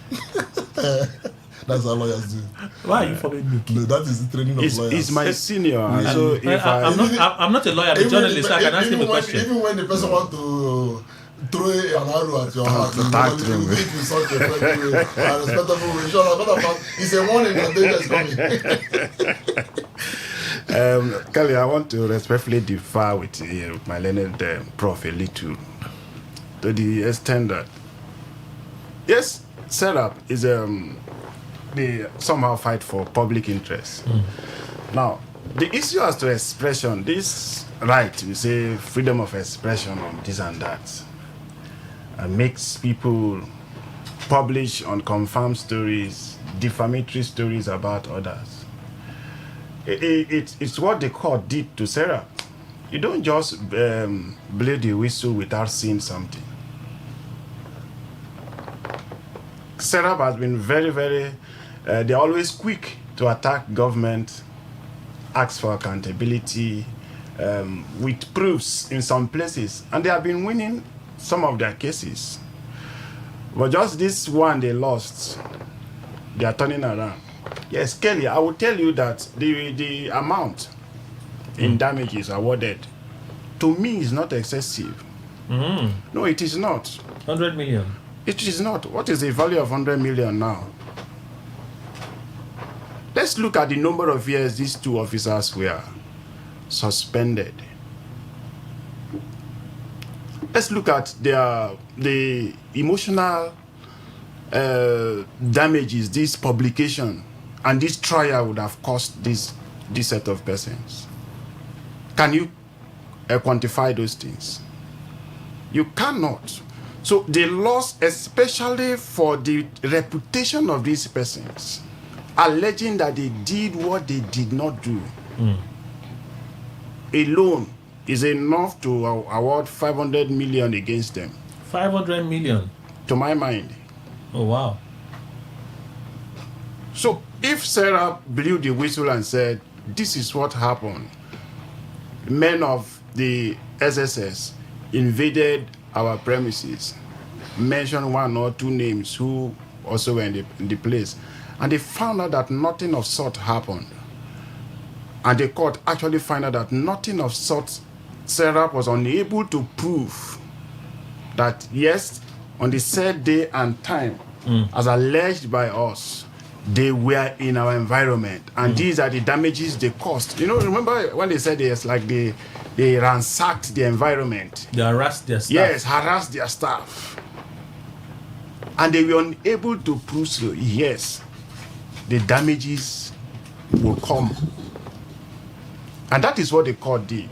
So I do not look at Sarah that just losing the court of first instance, you are turning around to speak against the same court that you will in the next few hours even go to seek redress for some issues that you feel not you do not feel satisfied. So I think I see them as very, very bad losers. Very, very bad losers. Okay. Dr. Waigwe. Mr. Kelly, I want to respectfully but bluntly disagree with Barrister. Remember that Serap is part of this. The immediate one at the The general barrister. now we are throwing, so you have to be specific. Okay, so I want to say, Barrister Chinwe just made a point I had in mind. I mean, okay, Dr. Chimo. Dr. Chinwe, if you talk about Serap belongs to part of the civil society group. Public interests matter. They advocate for the interests of the public. Okay. And even when you register them, you know that's what they do. They don't just talk or criticize for their own interests, for the interests of the Nigerians. And the court is aware of this. And sometimes they are human beings. Out of fear, they just decide to, raise such alarm. And it is within the jurisdiction of the court to assess these things. And even if you find out that, yes, the allegation was not what was obtainable, if the judge, the judiciary is independent, it requires you to, look at why 100 million? Why do you think they will get that money? What would they get 100 million? Yes. The offense they committed, what kind of offense do you think they committed? For you to award 100 million for them to pay? Even for those individuals, yes, look at it. What did they do for you to think, what about 5 million? What about 10 million? Say 100 million. That tells you they are pro-government. The court is pro-government. Yes, at this point in time. That you tell you because you are intending to silence these people. Okay. Other people, when you hear this thing, do you know that I can't even talk? I can just keep quiet. And that's the intent. So when you hear 100 million, those of them, NGOs who cannot raise even 1 million, and maybe they make mistake in that, you tell them you hammer 100 million. In fact, all of them will just fizzle out. Wow. And that's the intent, so that they cannot criticize government, so that they cannot criticize the institution of government. And that's enough to intimidate the people. And that's wrong. That's wrong. And we say that the court is the last hope of the common people. Okay. Dr. Innocent Teku is also here. He's a legal practitioner. Let me take his view on this same issue. Good morning, Doctor. Welcome. Yes, good morning. Thank you. Do you also feel that Serap has a valid case in condemning this judgment? Yesterday, late hours, I had the opportunity to review that particular judgment, especially the award made. Me as a person, I disagree with the court, and there are 3 cardinal problems with the outcome of the case. One of them is that the plaintiffs sued for defamation. That is the claim. Now, that transaction does not amount to defamation. That's by your own... Yes, the entire complaint, the body of statements and counter-statements does not amount to defamation in the strict sense of proving defamation against a public institution. You see, there is a proof of defamation against an individual. There is a proof of defamation against a public institution. One requires more strictness than the other. Because it is a public institution, there is already a burden on them to follow due process. And mere allegation, verbalization, in the manner that has not caused the suffering of any damage by the complainant cannot amount to defamation. So that is one. So the the operatives... That is that complaint of the DSS. That complaint that was taken to that court that these people have defamed us. Yes. I'm saying that in the true sense of looking at presidents, it does not amount to defamation. I clearly understand what you said. One, before you get to the second one, yes. The operatives are the ones that sued. Yes. Against... The operatives were suspended by their principal, the SSS, but they sued. When they sued, they said what Serap said is not what happened. What Serap claimed happened in their publication is not what happened. So they were asking the court to award damages. For defamation. For defamation. That's the point I'm making. Damages for defamation. You said that is different. No, you actually said said that there were no damages on their side.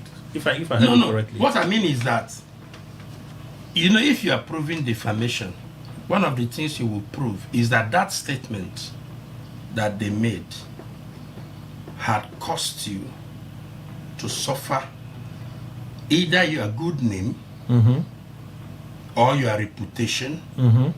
You have suffered from it. Okay, so now I'm just trying to show a line that there is a difference when you claim for damages implicita and when you claim damages for defamation. I'm saying that claim, damages for defamation, the court was wrong. Okay, so at the point where the operatives were suspended, yes, that could not be damages? No, that could be damages, but not defamation. They have suffered, but I'm saying it's not a defamatory suffering. So what would be a defamatory suffering? You see, a defamatory suffering is when you suffer injury to your good name. Okay. And reputation. Okay. The law qualifies it as good name. Good name? Yes. Okay, so... Your good name. So they, working for the SSS... Yes. Went on an assignment to Serap office. Yes. To ask questions. Serap wrote that, SSS came with a troop of battalion, they harassed our staff, they did this thing. Those operatives that went to Serap office, right, were suspended. Their names were penned in the register as officers with questionable conduct. Yes. And they were suspended. That is not enough. No. The law on defamation is settled that an official complaint to an authority or an institution over the conduct of their personnel or a staff does not amount to defamation, because the authority must query, investigate, evaluate, and reach a decision. And those acts of the institution, the person that complained is not liable to it because it is the official duty. But let me not forget the other 2 points. This is just a point. You see, I'm a legal researcher, I'm a legal writer, and I'm a seasoned legal practitioner. It is my core profession. Now, and I love this country, and I like this country to be on the path of the rule of law. Again, the amount awarded by the court is too colossal, too huge, and defeat the purpose of justice. Are you hearing me? I'm listening. Because we are rubbishing this country as if money no longer has value. And the type of award, there is something Court of Appeal have done recently. When High Court makes very huge award, Court of Appeal is now in the habit of slashing it down. If the award is meritorious, they will now slash it down. For instance, somebody was given an award for 100 million. Court of Appeal slashed it down to 10 million because it was worthy, it was justified, but it was too huge, too inappropriate to make such a huge. And then again, you consider means. It is settled by the Supreme Court that when you are making an award against a party, consider his means, consider his status, consider his earning by which he can pay such, because it is useless, meaningless to award something that even if he sell all his father's land, he will not be able to gather enough to pay. Then justice is defeated. Then the third problem I said I have with the judgment is that the court that reached the judgment acted too overzealously. If you see what they awarded, you know they were overzealously. They are trying to please somebody. Yes. Okay. So let's move on. Ms. Andukwe. Syrup versus SSS operations. Well, a competent court has handled the case. Now, the problem I have alone, perhaps because I'm not a legal practitioner, to know the nitty-gritty of that, whether there's relevance, I tell you, because I don't claim what I don't understand. The problem I have there is that, why is Syrup barking like dog? Is everything foreclosed in that court of first instance? Can they appeal that? Won't they go to a higher court that will either support this judgment of that court of first instance or nullify it?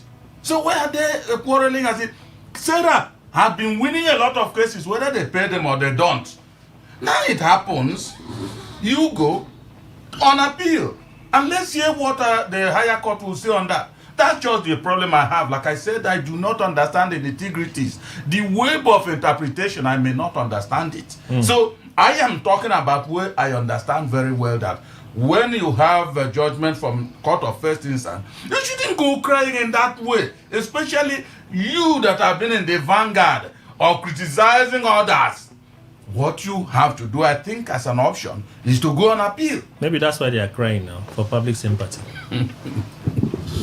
It's like Dr. Chinwon said. It's like Dr. Maigwe said. They are in the vanguard of fighting for civil rights. The public interest. And so everything should be given to them at the platform. I'm just saying what he said. So let's come back to the media and scream that the court wants to deny us our tools. Mr. Kelly, why are you discussing it? It's because it's in the news. That's the reaction is normal. Kelly. And already you can't stop them. They are going to appeal the case. But the question is that don't say why are we discussing it. It's in the news. No, I'm not the one that said why. No, that's not. It's a normal thing for us to discuss it. But now that it is in the point. Have you considered their choice of words? What's the choice of them? That actual post. Of what? I can't call up that post now. But it was a strong post. What? Strong. It was a very strong post. And they're right to say that. Okay, they are right to say it. It is not your right to denigrate the judiciary. It is not. Even this one they said now, and the actual post of the said action by the SSS. When the SSS came out to say no, the account you're stating is not what happened. Syrup was insisting. You see, that's what I'm saying, that one issue that is very critical to examine is who sued. If what Syrup said was as bad as it was, or it may have been, if it's against DSS as an institution, the two people cannot be the people to go and get damages. That's why I point out that it's very, very important. Because, you made that point. Yeah, because maybe that's where what Mr. Egu Dr. Egu's view comes in, that they are being overzealous. Because sometimes if you're overzealous as a judge, you just befuddle issues.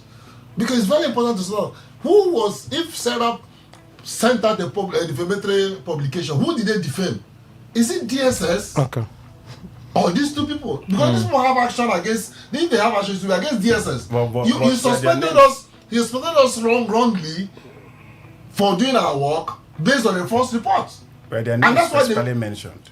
In the report by Sarah, I can't confirm right now. Really, because DSS officials rarely go with their name tag or even mention their name to you. That's why they're DSS. All right. It's rarely. We have to go for the news update. When we come back, we'll continue. Please stay with us.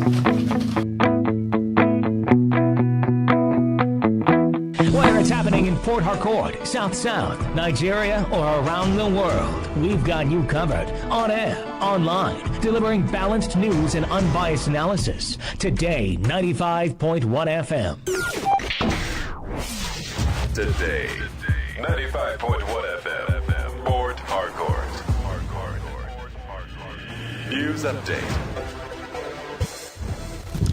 A very good morning to you. Here's the news update on Today 95.1 FM. I am Kelly Ikemenjima. The Minister of Finance and Coordinating Minister of the Economy, Taiwo Oyedele, has insisted that the presidency will not bring back fuel subsidy, following widespread clamor over the effect of its removal on the cost of living. The minister made the statement in Paris, France, as he and President Bola Tinubu met with global investors. Oyedele noted that subsidies created economic distortions, adding that the prices of petrol would not be controlled because the presidency believes the market is capable of regulating itself. Following the removal of petrol subsidy in May 2023, Nigeria's inflation rate surged, reaching a 19-year high. The inflation rate rose consecutively following the June 2023 announcement, with food inflation exceeding 39% by October 2024. The removal, combined with currency devaluation, directly increased transport costs by nearly 300% and exacerbated poverty levels. Oyedele emphasized the government's near-term priorities of translating reforms into results for the Nigerian people. The minister also pledged to publish quarterly financial data. The Commander, Training and Doctrine Command, Nigerian Army, Major General Peter Mala, has charged members of the examination panel for the 2026 Captain to Major Written Promotion Examination to uphold the highest standards of integrity, professionalism, and fairness. In a post by the Acting Deputy Director, Army Public Relations, Training and Doctrine Command, Nigerian Army, on the Nigerian Army's X handle, Major General Mala emphasized that the credibility of the exercise depends on strict adherence to transparency and discipline. He stressed that the promotion examination is not merely a routine exercise, but a critical process for selecting officers who will take on higher responsibilities within the Nigerian Army. The TRADOC commander further noted that the exercise aligns with the Chief of Army Staff's command philosophy of building a more professional, adaptable, combat-ready, and resilient force.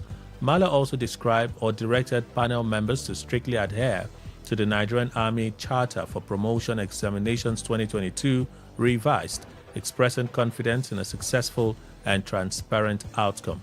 Earlier, the host and commandant, Major General Adebayo Adebite, described the hosting of the examination as a privilege and reaffirmed the institution's commitment to ensuring a smooth exercise. The Rivers State Police Command will, on the 12th of May 2026, arraign some management and staff of Eliobolo campus of Wisdom Gate School in Port Harcourt following the death of 2-year-old Wene Akeku within the school premises. The criminal case against Wisdom Gate School, which was supposed to be for arraignment yesterday at the Rivers State High Court, could not go on due to the absence of the police, who are the prosecutors, and the trial judge, Justice Monima Danagogo. Speaking to newsmen outside the courtroom, a human rights activist, Tetam Wala, accused the Rivers State Police Command of culpability and negligence for their failure to either bring the suspects to court or even make an appearance when the case was called. Wala, who expressed sadness over the actions of the police in the matter, ranging from division to state criminal investigation, questioned the interest of the Nigerian police as to how they have been handling the matter since it was reported, and accused them of continuously trying to scuttle the justice in the matter. Late Winnie passed away in March at the Eliobolo campus of Wisdom Gate School at the tender age of 2 after a shelf allegedly fell on her and crushed her skull as she was sleeping. But the parents allege a cover-up between the school and police authorities, resulting in a human rights groups insisting that justice must be done in the matter. On the foreign scene, the United Nations has called on Israel to immediately release 2 activists taken from a Gaza-bound flotilla. The UN also demanded an investigation into disturbing accounts that they had been severely mistreated. UN Rights Office spokesperson made this known in a statement where he insisted that Israel must immediately and unconditionally release Global Sumud Flotilla members Saif Abushek and Thiago de Avila, who were detained in international waters and brought to Israel. The statement expressed concern that the suspects have continued to be held without charge. That's the news update on Today 95.1 FM. Good morning. Thank you for your time.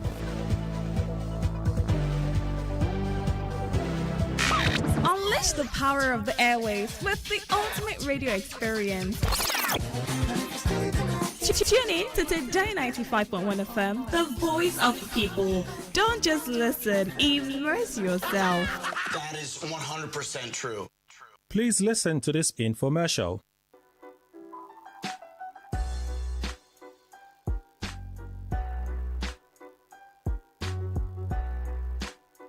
Hello.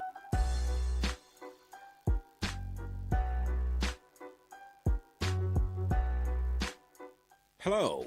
Welcome to Business Talk on the Radio, brought to you by New Wave Tech, a company that provides consultation for online businesses and financial education to help you expand your revenue sources. In today's edition of the program, we'll be discussing leveraging the money game to multiply your income. Our guest is an online entrepreneur from New Wave Tech, a woman who holds esteemed certifications, including one from the University of Sydney in innovation through design, and this shows her commitment to progressive methodologies. She has accreditation in economic capital markets from the Corporate Finance Institute and in digital marketing from the California Miramar University. As head of partnerships at Nigeria's premier brokerage firm, she orchestrates pivotal collaborations for business success. With over 5 years of consultancy in the online business space, her expertise is both seasoned and refined. She is a graduate of Obafemi Awolowo University. Our guest is no other than Princess Ubo.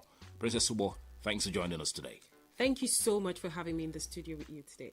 Okay, for first-time listeners, here's a brief introduction about New Wave Tech. New Wave Tech is a revolutionary online academy dedicated to empowering entrepreneurs and businesses with the knowledge and skills to succeed in the digital age. Their cutting-edge training programs focus on online business strategies and AI integration, helping you maximize profits and stay ahead of the curve. Okay, so we're looking at a very interesting topic today, leveraging the money game to multiply your income. Can you explain this to the listener? Let's start that way. Okay, leveraging the money game to multiply your income simply means making in one day what you will make in 5 years. The average rate of $1 to Naira is about 1,600 currently. This means if you save 1 Naira per day, you will need to save for about 5 years to get $1. Now, let's turn this around. If every day you make $1, which is 1,600 Naira, this means you make in one day what you would have taken you 5 years. And that's leveraging the money game. Interesting math there, Ubo. So, how can one leverage the money game? Well, Klaus Schwab said something. He said, in a new world, it's not the big fish which eats the small fish. It is the fast fish which eats the slow fish. The reason your income is where it is, it's because you're on the slow currency.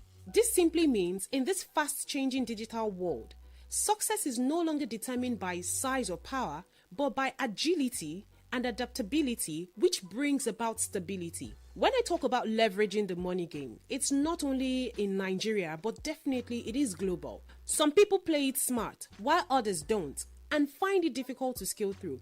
Now, in short, as a Nigerian, playing the money game simply means instead of earning in Naira, you earn in dollars.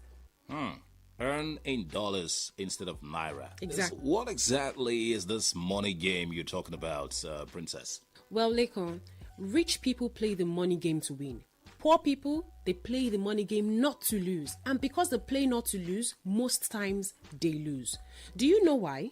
This is because the money game is a financial strategy that you can use to multiply your current income by over 1,000. For example, an average man works for a salary of about 100,000 naira per month to pay bills and feed his family.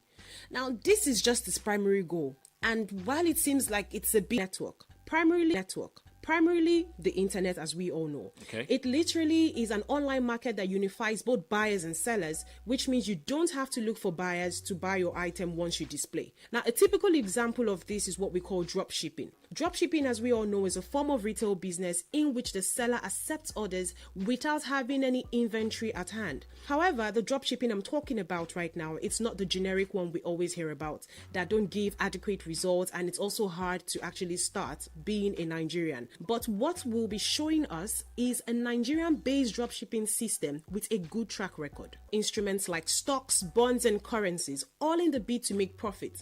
It can be done on your mobile phone or computer or from anywhere in the world.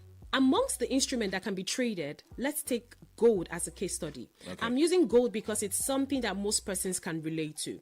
Do you know that from January this year till now, the price of gold has appreciated from $2,000 to about $2,651?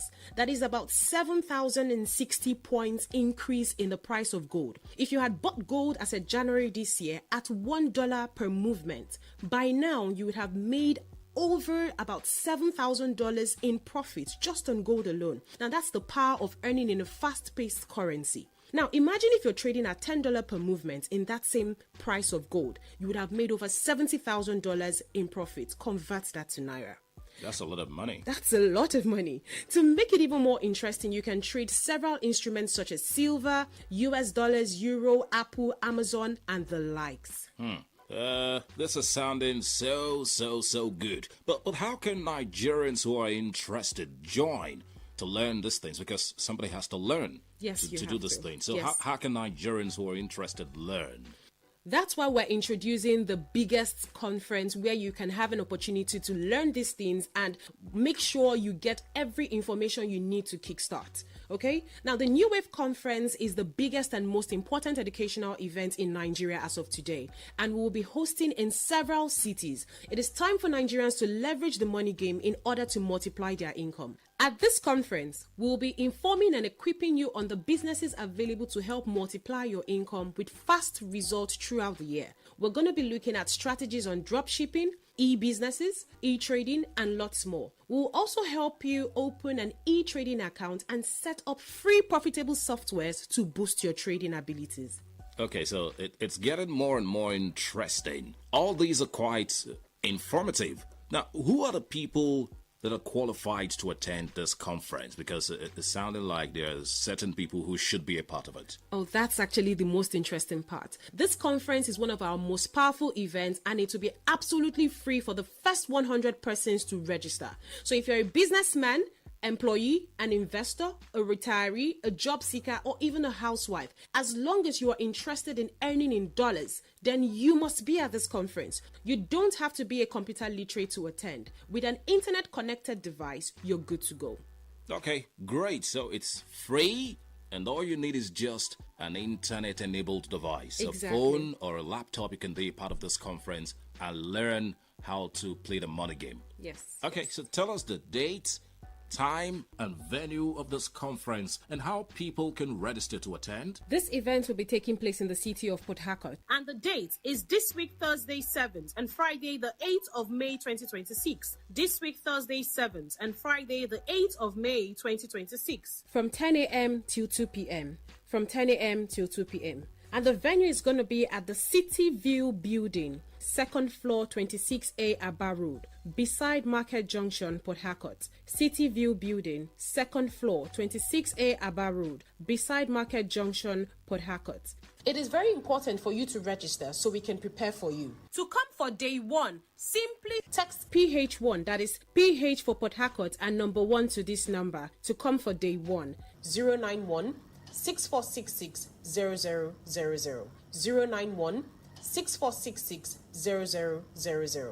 I'll take the number again.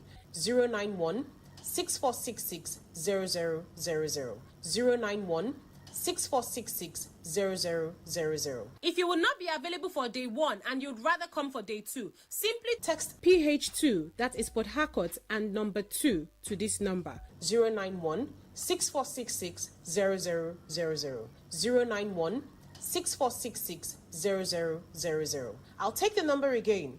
091 6466 0000 091 6466 0000. Okay, what else should participants expect to get from the New Wave Tech Conference? Well, being at the event alone is power-packed with so much benefit for you, but I would like to take it up a notch. Now, participants will be gaining 3 things by attending this event. For the first 100 persons, they'll be getting a comprehensive conference material and resources. Also, our partnership broker who will be present at the event will be giving participants up to 125% bonus in your trading account, only for those that will be starting the business of trading. And finally, for those that will be delving into the automation aspect, we'll be giving you trading consultation and then the software, which is the AI that would help you do the buying and the selling, and you get your returns constantly. Wow, this sounds so good. Too good to be true, Princess. Can you tell us again the date, time, and venue of this conference, and how people can register to attend? This event will be taking place in the city of Port Harcourt, and the date is this week Thursday 7th and Friday the 8th of May 2026. This week Thursday 7th and Friday the 8th of May 2026 from 10 a.m. till 2 p.m.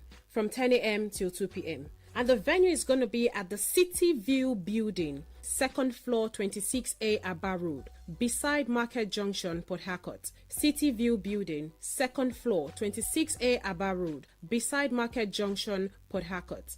It is very important for you to register so we can prepare for you. To come for day 1, simply text PH1, that is PH for Port Harcourt, and number 1 to this number to come for day 1, 091 6466 0000 091 6466 0000. I'll take the number again, 091 6466 0000 091 6466 0000. If you will not be available for day 1 and you'd rather come for day 2, simply text PH2, that is Port Harcourt, and number 2 to this number, 091 6466 0000 091 6466 0000. I'll take the number again, 091 6466 0000 091 6466 0000. All right, if you're looking forward to leveraging the money game to multiply your income, this is one conference you shouldn't miss for anything. Thank you very much, Princess Ubo, for coming on the program. Thank you so much once again for having me today. All right, see you at the conference, and let's talk more money. Bye for now.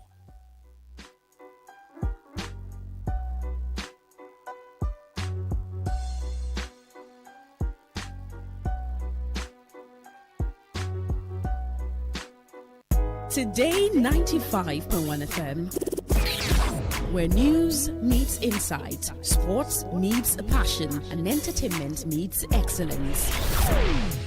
Expert analysis from seasoned professionals and our top analysts, informing, educating, and entertaining you. Your voice, your station. We are the voice of the people.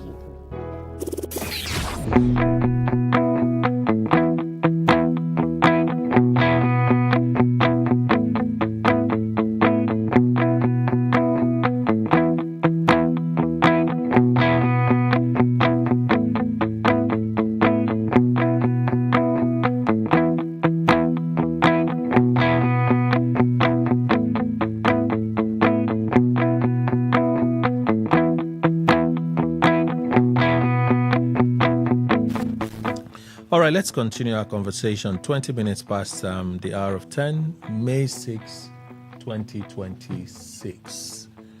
Thank you all for staying with us. Xenophobia again. Oshomole gives us a similar reaction. I'd like us to talk about Oshomole's reaction, if that's okay. Senator representing Edo North, Adams Oshomole, is urging the federal government to take sweeping economic action against South African businesses operating in Nigeria. It followed renewed xenophobic attacks on Nigerians in South Africa. To this end, the former governor of Edo State advocates for the revocation of the licenses of MTN Nigeria and DSTV, especially calling on Nigerian investors to fill the void. That is my concern. But it would be good to hear the other things that Oshomole had to say. I don't want this Senate to be shedding tears to sympathize with those who have died. We didn't come here to share tears. If you hate me, I hate you. I think it is appropriate in diplomacy. It's an economic struggle. This Senate should adopt a position that MTN, a South African company that is cutting away millions of dollars from Nigeria every day, that Nigeria nationalizes it and withdraw its license. I call on the federal government to revoke DSTV, which is also a South African company that is cutting away millions of dollars. The lawmaker further argued that Nigerians living in South Africa are economically productive and not dependent on the host country. These Nigerians who are in South Africa are not there in holiday. They are there to work and to earn. When we hit back, the president of South Africa will go on his knees to recognize that Nigerians cannot be intimidated. He said continued tolerance in the face of repeated violence against Nigerians abroad sends the wrong signal. According to him, decisive economic retaliation would demonstrate Nigeria's capacity to defend its citizens and interests. He linked resurgence of xenophobic violence to domestic political tensions in South Africa. He also noted that anti-immigrant rhetoric has increasingly shaped public opinions and attitude toward foreigners, including Nigerians. But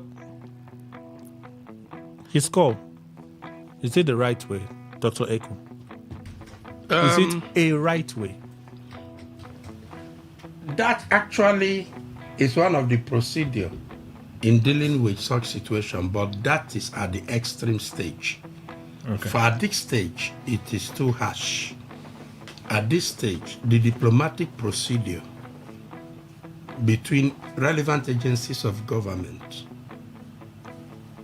interacting with the relevant agencies of the host country is the way to go. Which have already been activated. Yes, so they should do that. If they do that, with stern warning that if they humiliate our citizens again, we shall take a further stern step to protect our citizens. So after that, if this happens, then we upscale and do that. It's been done several occasions before in the history of this country. Kelly, I want to ask, what is the, is AU still functioning? Mm-hmm. You sure? Mm-hmm. Law and diplomacy.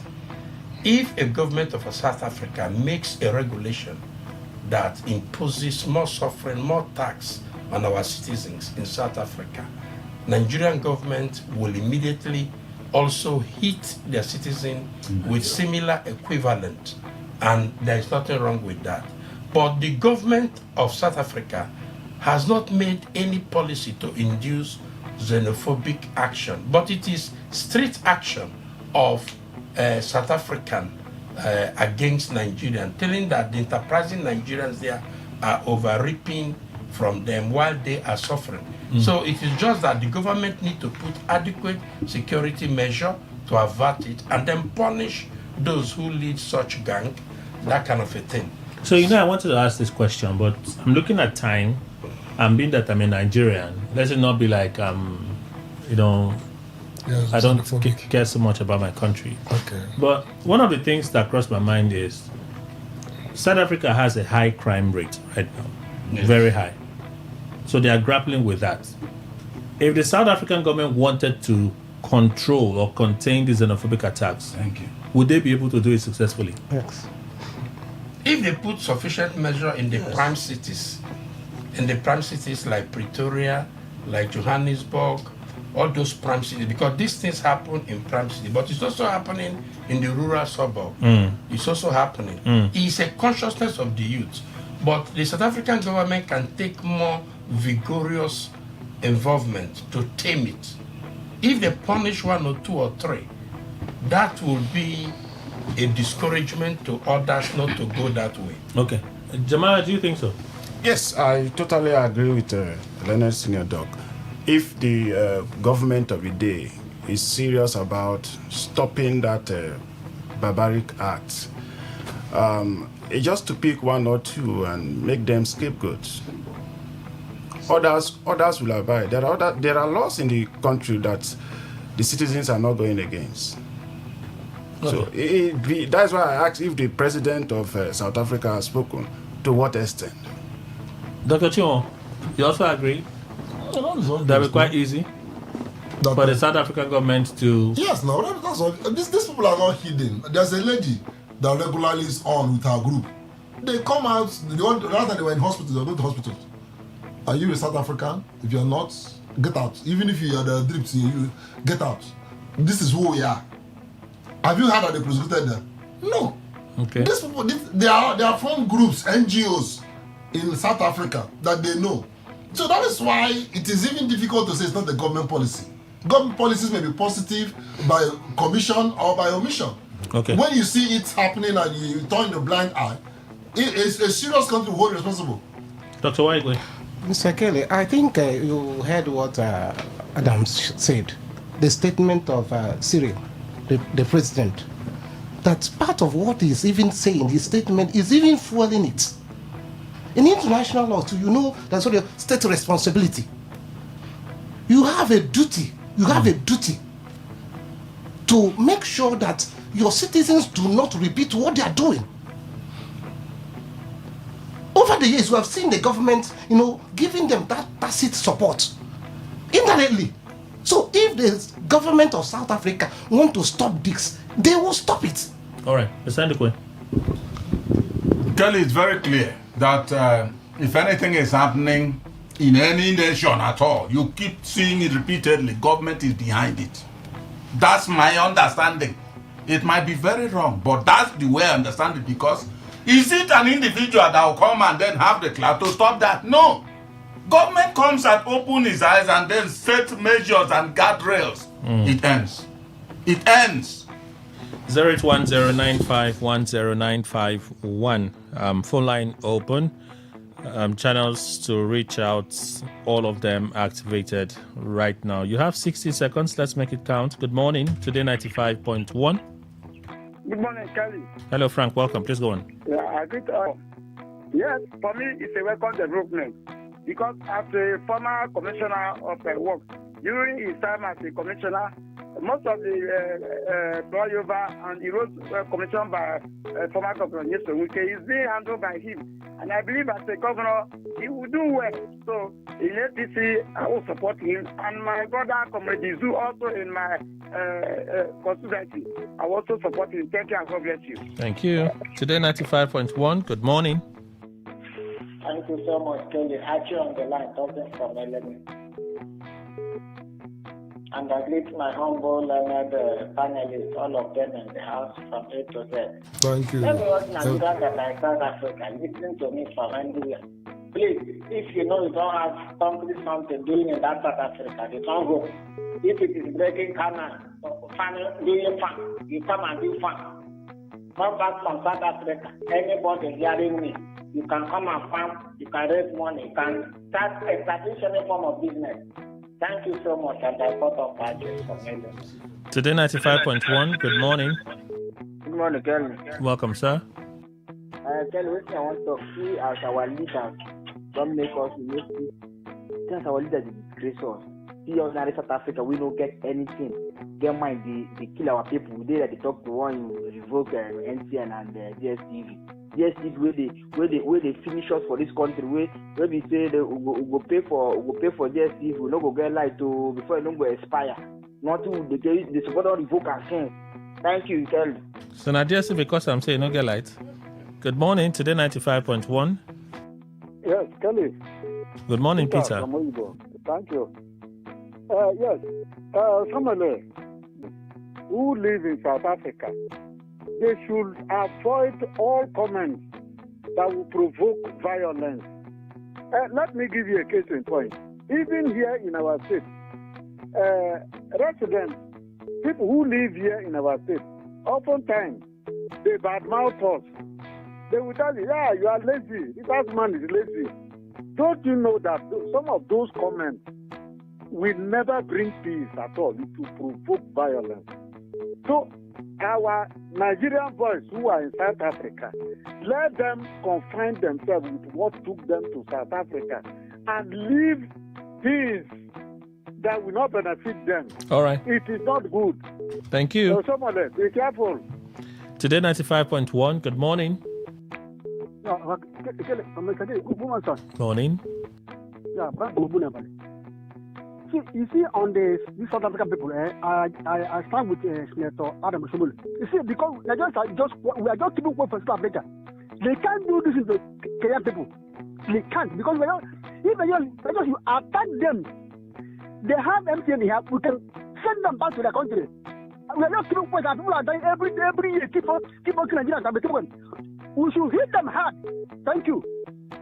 Okay. Today 95.1. Good morning. Hello, Kelly. Good morning. Welcome, sir. Yeah, George calling from Audible. Kelly, can you hear me? Loud and clear, George. Yeah, I want to talk about those Nigerians living in South Africa. Kelly, if I come to your place and you don't like me, why not tell me to go to my place and stay? Must I kill myself in your home? Those people there, there's something they are committing that makes South Africa attack them. So if whatever thing they are seeing there, the best thing for them is to come back home and come to work in Nigeria, not to continue to stay in there. Then another one, I want to commend my brother OK Jinda for picking a governorship form for PDP. I think I should commend them with this Rainbow Coalition. I think River State now will have it more better now than before. Thank you, George, calling from Origo. Good morning. Today 95.1. Hello, good morning all. Morning. I'm Yadi Radile calling from Aba in Aba. I think that the issue of trying to sanction South African businesses will be counterproductive because those businesses are owned by America and Britain. South Africans drink and love women and not the technology. We are better than them in terms of technology. And I have to tell you, they have more than what we think. They even have a bank, which I know. And another thing is this. We have not been able to manage toilets in a school in Port Harcourt, Nitel, Nigerian Airways, things that can be seen. Then we think that we can manage what goes through the air, which we cannot see. Communication, MTN. All right, sir. Please, they should leave everything about that. Okay. Thank you for your contribution. The part where he says South Africans like drink and women, I don't know, maybe you have that from experience. I just can't confirm. Today, 95.1. Good morning. Kelly, good morning. Welcome, sir. Let me say, the Nigerians that are there, 90% of them are Igbos. Hello.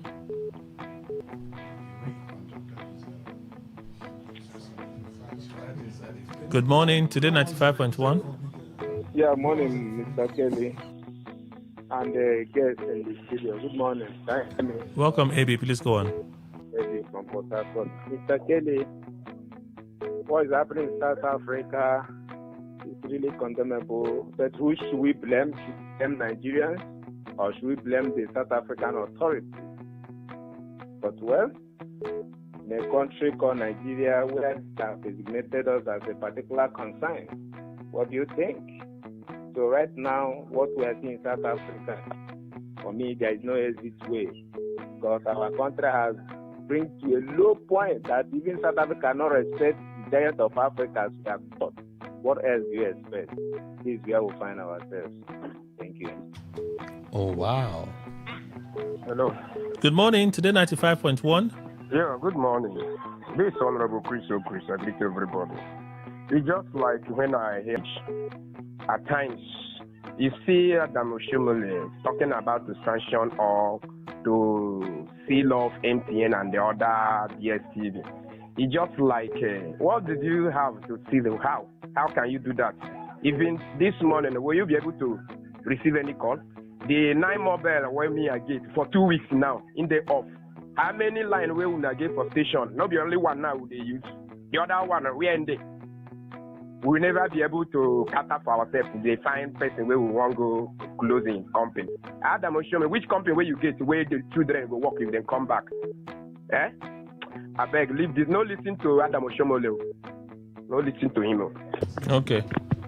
They use 2 lines, but the one when they work, not be like say the network not they work. And I say we get technical issue, and I make we never put the second line on.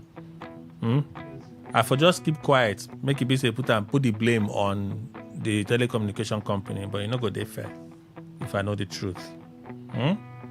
Good morning, Today 95.1. Good morning again. Morning. Welcome. Yes, I'm calling from Port Harcourt.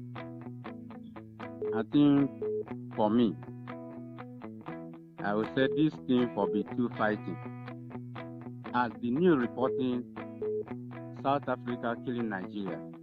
Also here in the other side, Nigeria killing South Africa. I don't know if our Igbo brothers they are killing, because I know that our Igbo brother don't take things on granted. Even in Nigeria here, if they kill their brother, maybe not south of the main part of the Nigeria, they will retaliate in their own. Suspending their license or their business is not the issue. They can go to another place, but we lost people. We should retaliate so that they know that South Africa, unless South Africa are not in this country. So we should retaliate by killing them? Yes, I kill you because you kill me, I kill you. Okay. Yes, kill me if I get the chance, I kill you. It's like that P-Square song, Do Me, I Do You, God no go vex. I beg, is that the way? Is this one a way? No. They kill them, we kill them back. And Jamala, you look like you agree. Agree to what? We kill them back. Let's go and look for South Africans and be killing them in this barbaric. country.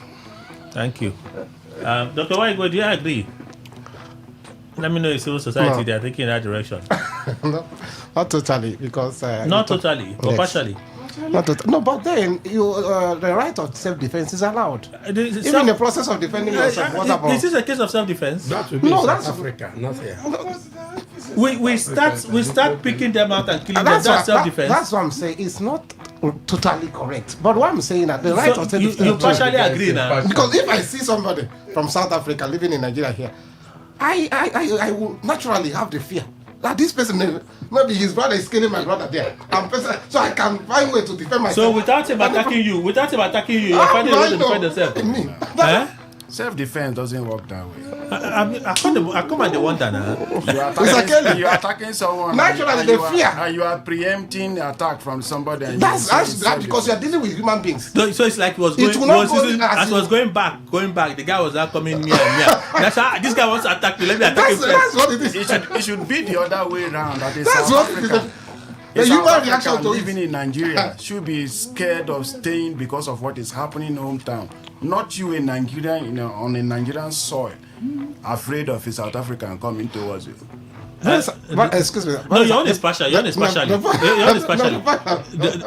Eku, do you agree with this? No. Any form of attempt at human life is both a crime before God and before our laws. But in South Africa, Nigerians who are there, who are the victim of the xenophobic attack, have a right to self-defense, because self-defense is not only a Nigerian law, it's an international law. Okay. Dr. Chinwo?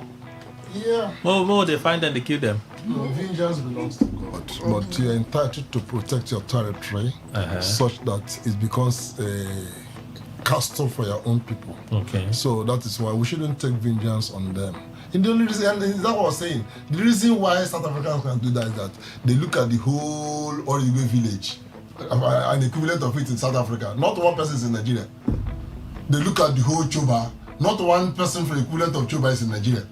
If we are at the time when every South African knew that somebody from their province or state is in Nigeria, they won't do this. So let us make our country such that it's a place that we ourselves, when we're traveling. See, years ago in 1970, I was telling you, Naira, when a Nigerian traveled to America, he was received as a man of great honor.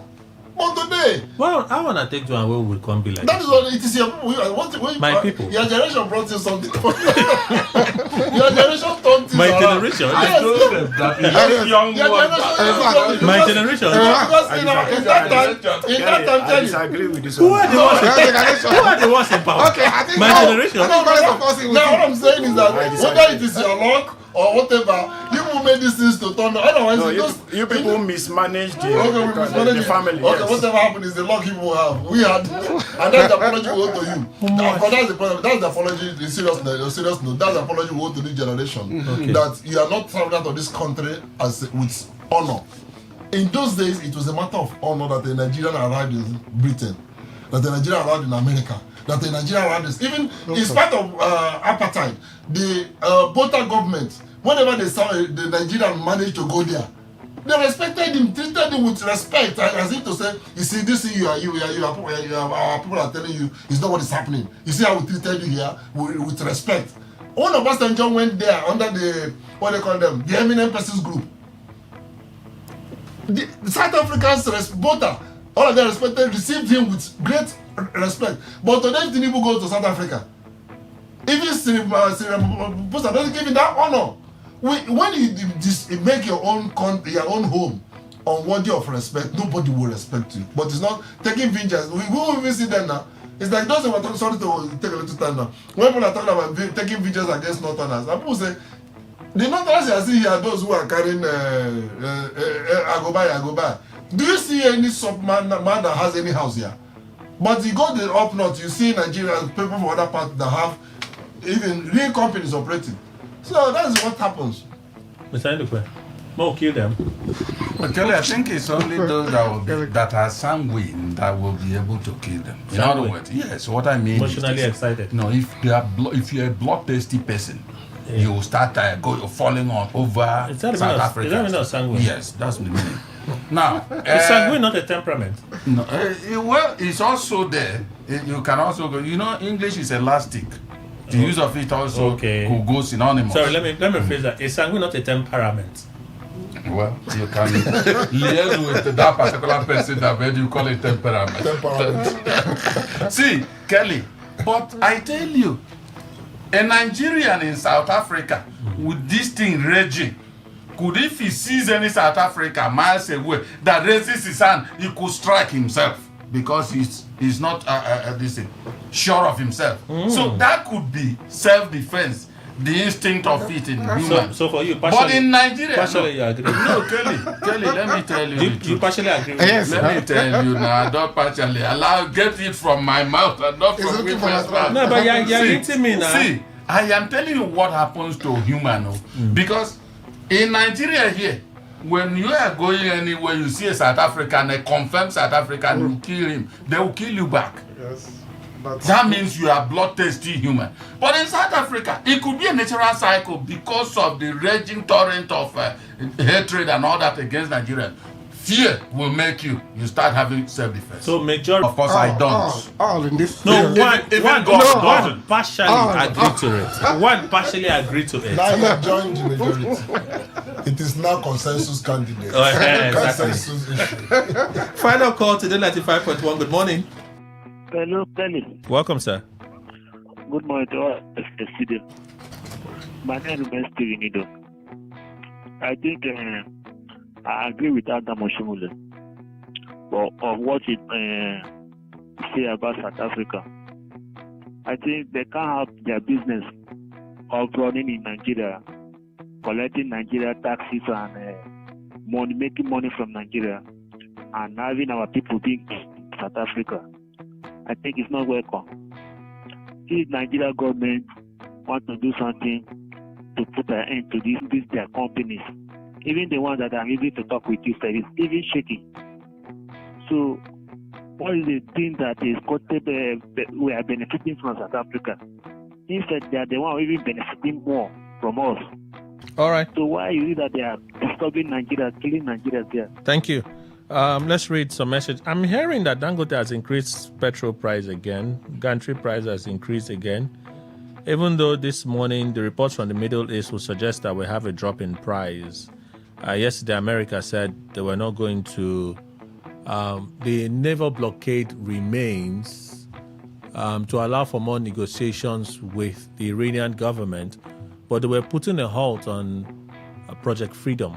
Project Freedom is the one where they said the U.S. Navy will start escorting commercial ships through, and a possible back-on-the-table conversation. Prices are projected to drop. In fact, in some markets, prices are dropping. So when you hear prices are dropping and Dangote is announcing an increase in price by another 75 naira, I don't know. That's no. So far, but so far that has not been the case. So far, the increases and reductions have been with global fluctations. That's what it has been. So this increase in price. He weighs the gap Isn't- when he wants. He has started enjoying the profits. May I live on I they talk one direction. I do another direction. So maybe I live on let there be peace. Let's read some messages from you. Let me go to X. Read a few from X opinion poll this morning. Bomada Katima, it's not the right way. I completely disagree with Adams. Adams should be reminded that Nigerians are suffering, suffocating from multiple taxes, the hasty removal of fuel subsidy without adequate backup, high cost of living including rent, school fees and transportation, plus no public supply. Thanks. Inam Louis, thousands of Nigerians who work for MTN and are also engaged in the telecoms industry should lose their livelihood and families affected because of activities of a bunch of rascals. Why not summon the SA High Commissioner and give him a dressing down regarding this development? So you disagree with Oshomole. Aloysius Uko, yes, it's the right way. Did Nigerians kill South African citizens here? The answer is no. Then, why are they killing our own Nigerian citizens in their own country? In the name of Nigerian citizens, Defi Dynamo puts it this way, that's a very wrong approach to the issue. Sending MTN out of Nigeria will not stop the xenophobia. This is just like burning the whole house because of a rat. There's more diplomatic way to handle issues like this. Peter Chisom, he won't use this MTN issue now, shout like he mean well for the people. Hey, whoa. Wow. Akido says, many Nigerians are ready to step up. Senator, okay, I'm not sure what you're reacting to. I have left you. Opinion poll. Sunday Asua, will Oshomole not say that when he's practically... Why will Oshomole not say that when he's practically surviving on taxpayer money? A man that has something upstairs will never say such, knowing millions of Nigerians are working under those firms. Udoka, not a welcome development. Those are employment places for our people. Our biggest investment in South Africa are churches. Okay.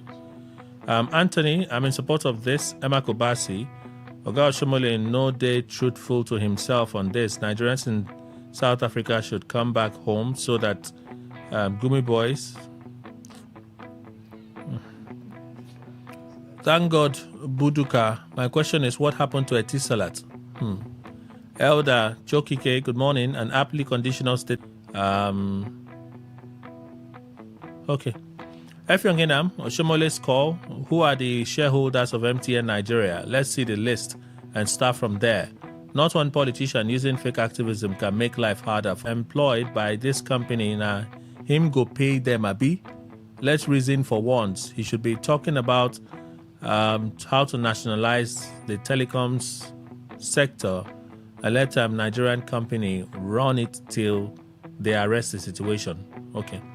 Sambo Tinnan, no, it's not the right way to go, and let them handle it in a diplomatic manner. If not, it will still affect us.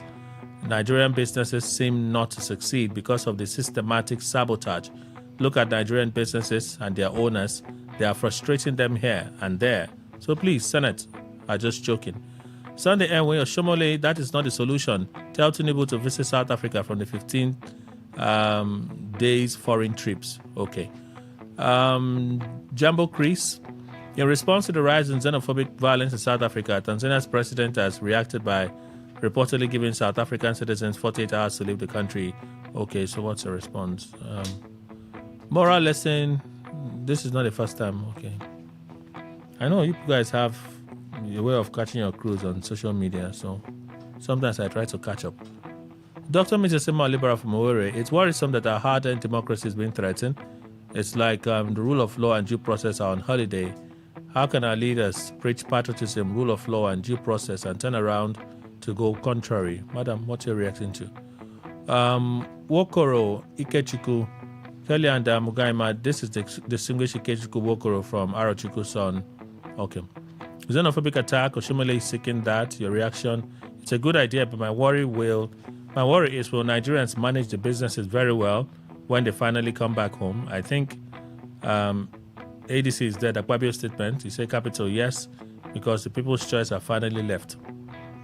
Onyema Sylvester Kanayo, Nyesom Wike settled for George and Chinda for Rainbow Coalition. Are they both contesting for governorship position from two different parties?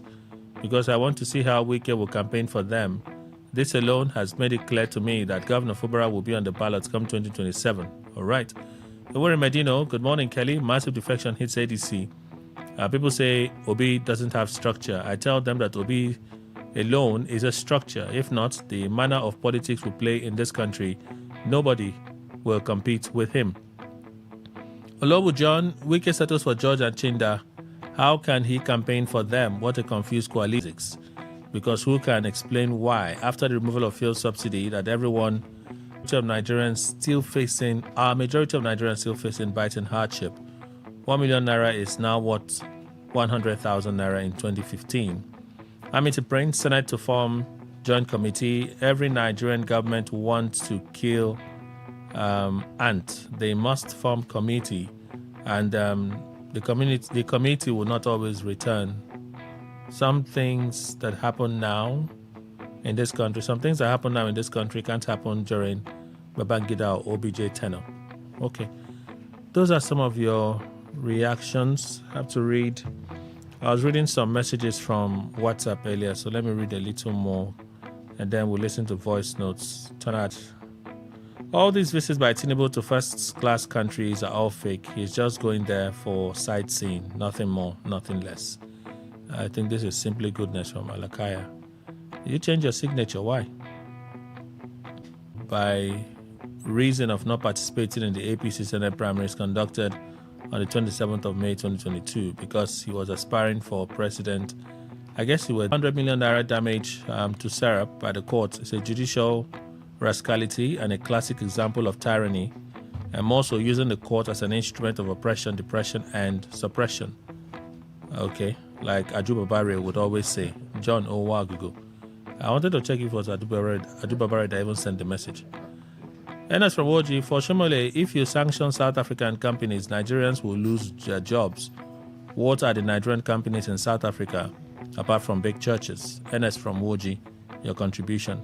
The last we can take from here is available to Nigerians. Please think of it. Jima from Army Range. Thank you. Voice messages. Let's begin with this one. This looks like the first. Okay. Maybe not the first, but this one. Hello, Mr. Kelly. Good morning. Greetings to the panelists in the house. I remain a comrade Ameje Manuel from Port Harcourt. On double registration, here is my point. Anyone who have registered in Party A, then crossing to Party which has been submitted to the INEC, then he to INEC. I think, to me, that is double registration, and it amounts disqualification. That is how I see it. And the guests in the studio. Regarding the question you asked with respect to defection from one party to the other, if you read through that amendment, the thing is, if you defect to a new party, you must make sure that your name has been erased from the digital register of the former party. Where it is found that your name has not been registered from the ICT digital register through the ICT department of that party, you are found guilty. So I think that will be a record. Talking about Adam Oshomole's opinion and the floor of the Senate. Though I may not support there must be action from Nigerian government that we compare the South African government to protect the lives and properties of foreigners in their land. Nigeria will not just fold their hands and look fully, but not actually disagree with him completely. There must be proactive action. Kelly, good morning. This is Mecca BCK from xenophobia attack in South Africa. It's neither. They are not serious. To me, they are not serious. They've just compelling themselves to go and squander our money and enjoy themselves in South Africa. Hundreds, 20s, 40s that have been killed in Nigeria here. How many times have you observed the minute silence for them? How many times have they moved to say, what are we going to do about these killings? Exception of Ningi and one or two other persons. So for me, they are not serious. They should go and sit down. They should hang their faces in shame. All right, thank you so much. Let's read some more messages. It's 11:24. We have to be out of here in about 2 minutes, so we'll just do our best. All right? All right, there. Top 20 rep members defect to NDC. I think that is their own stand. We, the voters, will also take our own stand by choosing our party and candidates to vote for as well. All right, thank you, sir. Akpabio's 1 minute silence call is fake. Some of his jokes in the Senate are like those of teenagers, okay? They are not funny to me, Mr. Law. All right. I could vote and leave the rest for him. Kelly stressed the matter to a very high tune. I don't know if the audio I heard is that of our governor telling us that he will do anything in ensuring the people he chooses wins the election, and even said he's ready to give his life for it and so on. So what's your point? Okay, James, I'm not sure what your point is. You said I should read the message to the end. Okay, and that is the declaration of war and the position of candidate, and you people are not talking about it. If this was when did Fubara say what he said? James, Nigerians should get up and reject this law from Senate about who will be qualified to contest as Senate President in the 11th Assembly, okay? This 10th Assembly is the worst. J.E. I from Rukwoku, you sent this one. Wike is the owner of PDP and he does not PDP. He doesn't want PDP presidential candidate because he's supporting at the same time. What a Nigerian politician. Okay. Ganduje became chairman Nigerian Aviation Commission. He didn't resign from that commission. He still remained in that commission. Is that what you're referring to? Yeah, my friend Madiba directed Aleru Adamu. Okay. A former Abdullahi Adamu, the former APC chairman, who left his from Senate. Yes. Yeah. From Senate to become APC chairman. Yes, on the door. Well, they say he did not work for Tinubu now. He wanted Lawan as the presidential candidate. Okay, that's the clarification. All right, we have to close. Thank you all for being part of the conversation. I know yesterday I didn't read more of the messages from the traditional SMS channel. Tomorrow we'll do that, okay? We'll just try to go around. We'll really try. Dr. Richard Waigwe, Executive Director, Citizens Leadership and Rural Development Initiative, CLADI. Thank you, Doctor. Thank you, sir. Living Gifton Jamala Esquire, Private Legal Practitioner. Thank you, sir. Thank you very much, Today FM. Dr. C.H. Chinwo, Legal Practitioner, author, Public Affairs Analyst, Law Teacher, living in Nigeria. Doctor, thank you. Kelly, thank you. Let me just please for a second say something. Let me use the opportunity to pay tribute to late Professor Johnson Fekumo. That's the one who built the Faculty of Law essentially. Okay. Tomorrow we begin the body to Lion State in River State University. I'm inviting all lawyers. Everybody just knows Fekumo. Okay. So directly and indirectly has impacted on all. Thank you very much. All right. And Dr. Innocent Efu, Legal Practitioner. Thank you, sir. Thank you. May the soul of Fekumo, Professor, my lecturer, rest in peace. All right. And Mr. Emmanuel Ndukwe, our in-house analyst. Thank you, sir. Thank you very much, Kelly. Thank you, Nigerians. Have a peaceful day. Good morning.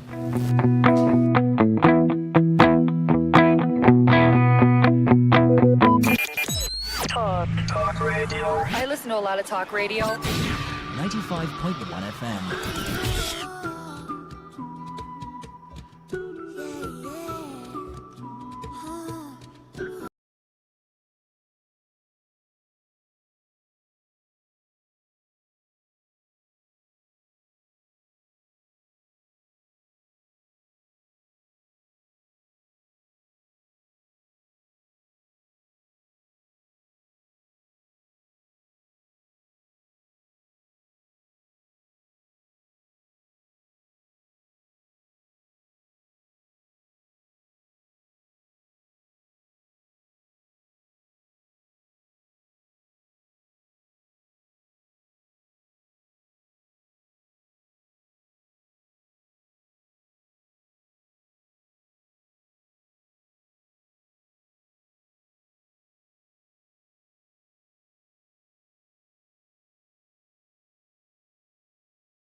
Yellow. But of course, the word is yellow. Yellow, beautiful morning in the world's most exciting planet on the radio. MTN Infocom half hour on Today FM 95.1. Yeah, you can guess whose voice it is. The one that shares recharge card. Okay, I don't know what to say. I'm just excited to be back here, just having a chat with my ever pretty loving sister. We're just catching up on my trip to Ibadan, and Donnie was just walking me through the roads of Ibadan, and I had a Ferrero, and it was awesome. But there's no yellow in it. It was green all through. But anyway, it's the voice of the yellow Santa Claus. I'm sharing the studio again with my ever pretty, ever loving sister. Thank you so, Donnie. I appreciate this time. No, it's that time of the day when you stay glued to your radio station and get all those information to set you on high. Remember, every addiction is a bad thing, but I'm addicted to MTN and Today FM. It's the best therapy for heart attack. So please be faithful to one die. Just keep your radio on Today FM alone. Yeah. Okay. Let me help you keep it. Right now, I'll give you the first recharge card this yellow morning. All right, we'll start with the recharge card, and then I'll walk us through data depletion. A lot of us have been complaining about it. Now you say, I come to you based on your request, and as a customer-centric company in MTN, we'll listen to all your complaints and then turn it into something that will only be a wow to you all. Now, I promise not to talk without giving you a recharge card. So the first recharge card this morning is 35015027 7959 9006. I'll take that again. 35015027 7959 9006. That's the first recharge card. Yeah, just in case you want to subscribe, I can buy you a couple of gigs this morning. But of course, we'll be looking at today data depletion. A lot of us have been complaining, but for us in MTN, data is life. And haven't listened to all your complaints, and then we check them all out. We discovered that 85 to 90% of the complaints are operational. They actually fault from subscribers. Now, the Bible said, my people perish for lack of knowledge. I want to use it this way. So your data is exhausted or your data finishes because of lack of knowledge. I'm not laughing at you, right? I'm trying to make it as as soft as I could this morning because the complaints are much. I walk into an event on Sunday evening, and the first greeting I got from a friend and the people around there, oh, MTN, man, they chop my data. Oh, MTN, you don't finish my data. So the accusation is really huge. And come to think of it, we're just innocent. You're just accusing us for nothing. The first thing is, why will we take back what we've given to you? So you had to use it. It's for your consumption. You bought it to have fun. Data is life. Data is everything to us today.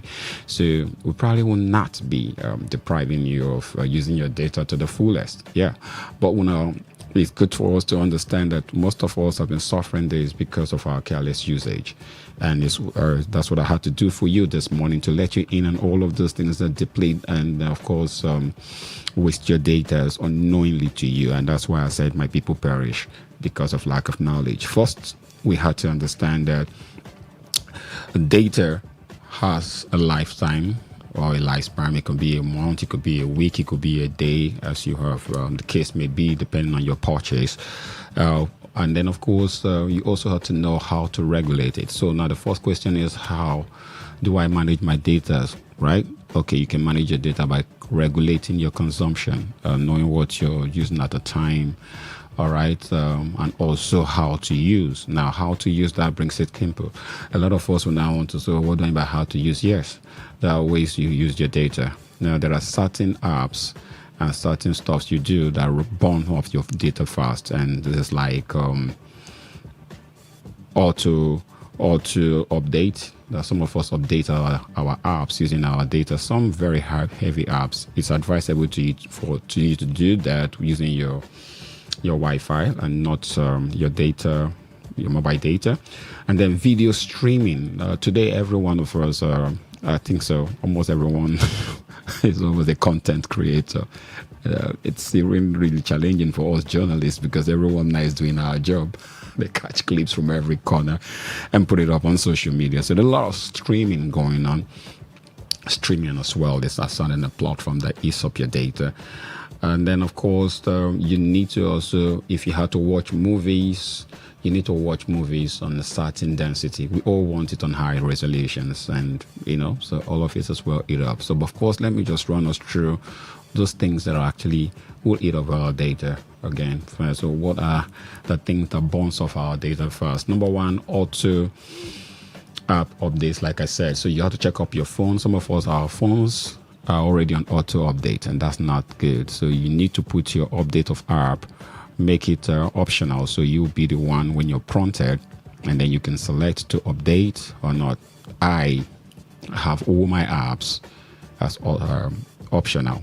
Now I got a lot of data when I do this. What about you? So you need to get to know how to do that. So take off your data or take off your phones from auto update. All right, because some of these updates will not tell you, and they will just keep running, and they are running on the background, and then your data have been burnt off. And then you know who gets the accusation and the backlash? It's MTN. So we're not the one that was updating your data, your instruction. Number two as well is background apps running silently. Now, some of us, I think more than 80%. Remember, it's a window screen. It's like a desktop screen that can allow you to open several apps at the same time. And then you can slide them in a minimized form and then use another and then switch into apps. Now, most times we all forget. Okay, we just forget to turn off the apps when we're done with each of those apps, and we leave them open. And then these apps are still open, and automatically they'll be consuming your data. Now, sometimes some people will tell you, I normally off it. Just like what happened on Sunday. He told me that, hey, you can check my apps are all off. But when I slide through and just pop up, I had about 6 apps open on his phone. And he was like, who opened them? I don't know. I said, what is he? Just accuse FTS. So please close your apps when you're done using, all right, so that you don't stand the risk of losing or zapping of your data, like you said to me. Number 3, I just talked about is streaming videos in high quality, right? If you must stream your video and you want to conserve your data, you can stream on low or medium quality. that can also help you reduce the level of data that can be consumed while the movies are streamed. All right. Now, social media apps autoplay videos. Of course, that's also something that we all need to check out again. So many of us also have autoplay videos on our phone. You just put it on and start playing. Put it in a way that you have to tap to play. You can set it. Right. These are all settings. Your phones allow you to tap to play. But I tell you, there's practically, it's almost 90 to 95% of users today have all their social media apps on autoplay. All right. So do well to make it optional so that you be the one to tap to play. All right. Again, of course, the hotspotting. Yeah, that happens often. We like to share. Yeah, sharing is life. It's good to share. Share everything. Share joy. Share happiness. Share emptying. Share data. So, of course, when you hotspot as well to your laptop, it also burns out fast. Remember, the laptop consumes more to your tablet, to your palm tops. Your palm tops are your phones, and all of that is your devices. So hotspotting using your cell phone, using your laptop and tablets, all of this as well can bounce out your data real fast. Well, I'll take a time out real good and come back and let us in on what we can do to actually have this reduced after this time out.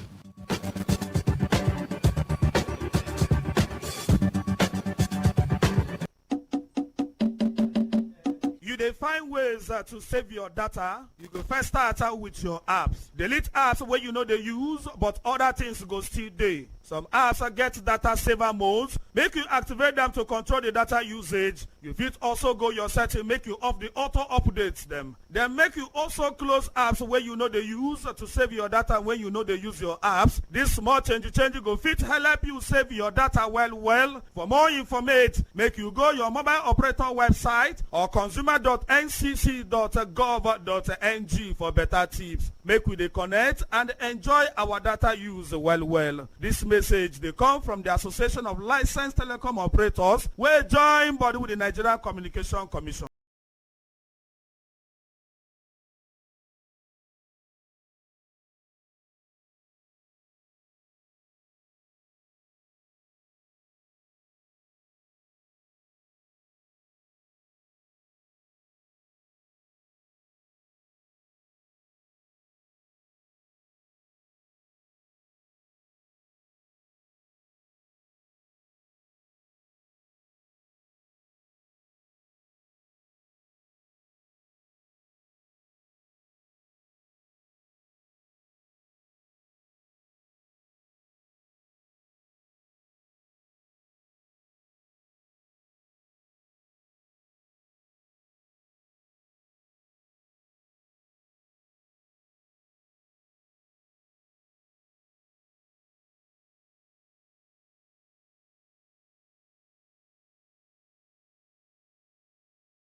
But of course, we have food, we have life, and we can eat. So many thanks to God Almighty. Thank you, Kola. That's my old favorite kindergarten rhymes.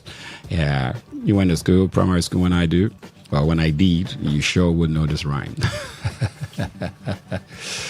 It's still the voice of Prince Nnamdi Obi, the Yellow Santa Claus, and I've been walking us through data depletion. Truly, it's key, and we really need to know how to safeguard and manage our data to avoid you insulting your telco operators. We're innocent. All right, if you're just joining in, I missed so much. I just walked us through some. Okay, now let's look at some of the apps that also consume data. There are several apps on your phones that actually will consume a lot of data from your device, right? So the first is your YouTube. A lot of us YouTube these days, yeah, sure, it's a common feature now for us. Your YouTube, your Netflix, your TikTok, everyone. Yeah, You're apparently TikToking now. And other video platforms now. This YouTube, Netflix, TikTok, these are also major apps that are actually takes up a lot of data from you. Now, number 2, we have the Instagram. Yeah, that's your IG, like you said. Facebook, Snapchat. Snapchat, I said that on Monday. That's for the Gen Zs. I love the name of that app, but I don't know how to use it too good because I'm pretty old school, isn't it? I'm WhatsApping. Oh, man. But of course, your IG, your Facebook, your Snapchat, all of this as well take off data for you, mainly when you have to watch videos in real times. All right, those actually consume your data, so you have to watch that as well. Now, WhatsApp is not left out as well. Yeah, so when I was calling this one, some of us are saying, hey, thank God WhatsApp, no phone. And Teams for all corporate bodies these days. We do lots of Teams meeting and Zoom calls for our meetings as well. All of that as well eat up data. Trust me. And then, of course, the last 4 days is the downloading and uploading of apps. So those downloading and uploads actually eats up your data as well. So, and I think some of these activities are activities that we all engage in almost in every day. I think we should, a lot of us visit each of the sites and carry out some functions around there. So you expect your data to go off. But just in case your data has been zapped off again by that, let me give you a recharge card so you don't call Yellow Santa Claus again now. But you can see we're innocent. Look, I don't know who is the judge now. Maybe I could talk to, okay, not that my pretty sister is not wearing a wig, but she will agree with me that we're discharged and acquitted. MTN is not guilty. We're not the ones zapping your data. Oh, my sweet darling also she don't confirm for me too now. All right, the second recharge card is 5217-1802-3275 95030 5217-1802 3275-95030. That's the second recharge card, just in case you don't have to replace that data of yours. The Yellow Santa Claus. Don't accuse me again that MTN is chopping your data. That's what someone is. Don't call MTN thief again. I think God beg you. We're not the one doing that. You're the one doing that. Okay, how can I reduce my data consumption? Very simple, right? How can you reduce it? That's what I want to hear from us. That's the kind of question I want to hear. Turn off your background data when you're not using them again. Turn off. Check out all those apps. If you're not using them, just turn them off. Right? Completely. Put them on when you want to use them. I didn't say delete or I beg you. There's a difference between turn off and delete. Before you delete, I'll say Yellow Santa again. But let me just run this quickly because I'm running out of time. All right, number 3. Set your video streaming on low or medium quality. I know that sounds, I don't know, outdated, right? But that's just the truth. Okay, if you have to stream on high resolution, on high density, on high quality, then you got to pay the price on the high data. Now it's 5G these days, right? Today's 5G, and then we're actually gliding into the 6G era. All right, so you can imagine that. That's the speed. So with those high qualities, it drops, it burns down really fast. So think about it. So it's optional. You want to use low, you want to use medium, you want to keep enjoying the gig just the way it is. Go the high thing and pay the data price. I know it's all about you and not also Shay make you know that one now. I'm loving today. I just came to give it to us up. You know, other days I come up me hyping. Come man, it don't cost me tire. On TV I just get, oh, MTN that TV, oh, Yellow Santa, hey, you don't chop me. No, your fault, don't be our fault. Oh. All right, again, number 3, turn off your auto download. Turn off your auto download. Come on, turn it off. Let this thing be optional. Auto download on WhatsApp and all social media apps. Just turn it off. Let it be optional. Be the one to click and instruct. Remember, it's Jigo, garbage in, garbage out. All right, so you be the one to garbage in for it to come.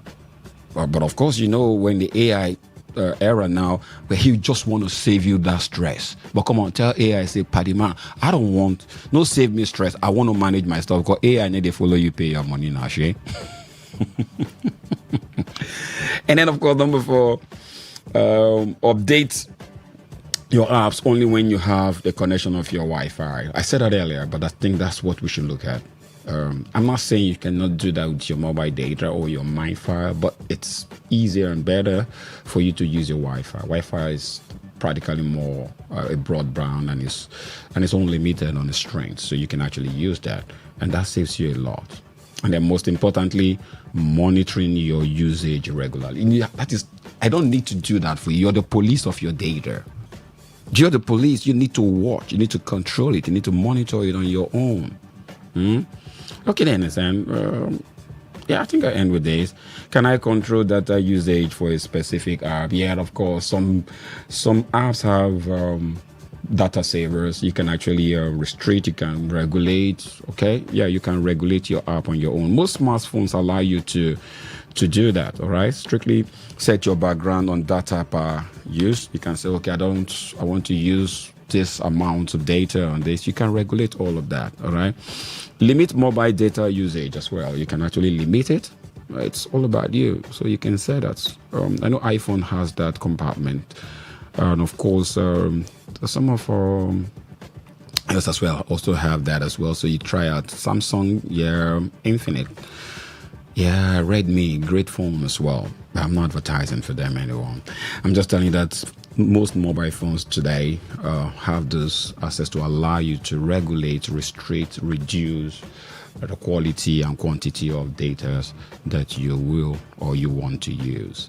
But of course, with this few point of more, I believe I, Prince Nnamdi Obi, the Yellow Santa Claus, I plead not guilty of zapping everyone's data.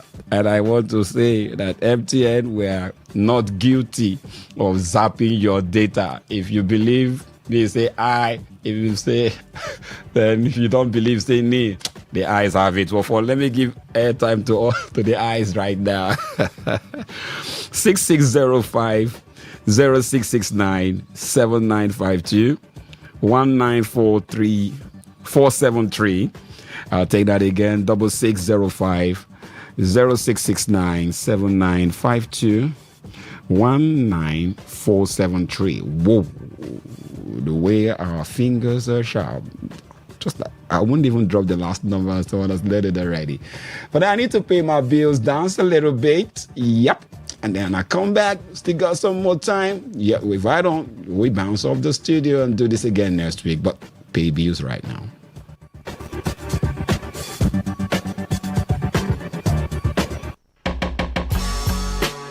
Looking for ways to save your data? It starts with your apps. Deleting unused apps helps, but there is more. Most apps have data saver modes. Activate them to control data usage. You can also go to settings to turn off auto updates. Lastly, close unused apps to save data when you ain't using your apps. These changes can make a big difference. For more information, visit your mobile operator's website or consumer.ncc.gov.ng for more helpful tips. Stay connected and enjoy smarter data usage. This message is brought to you by the Association of Telecom Operators and Nigerian Communications Commission.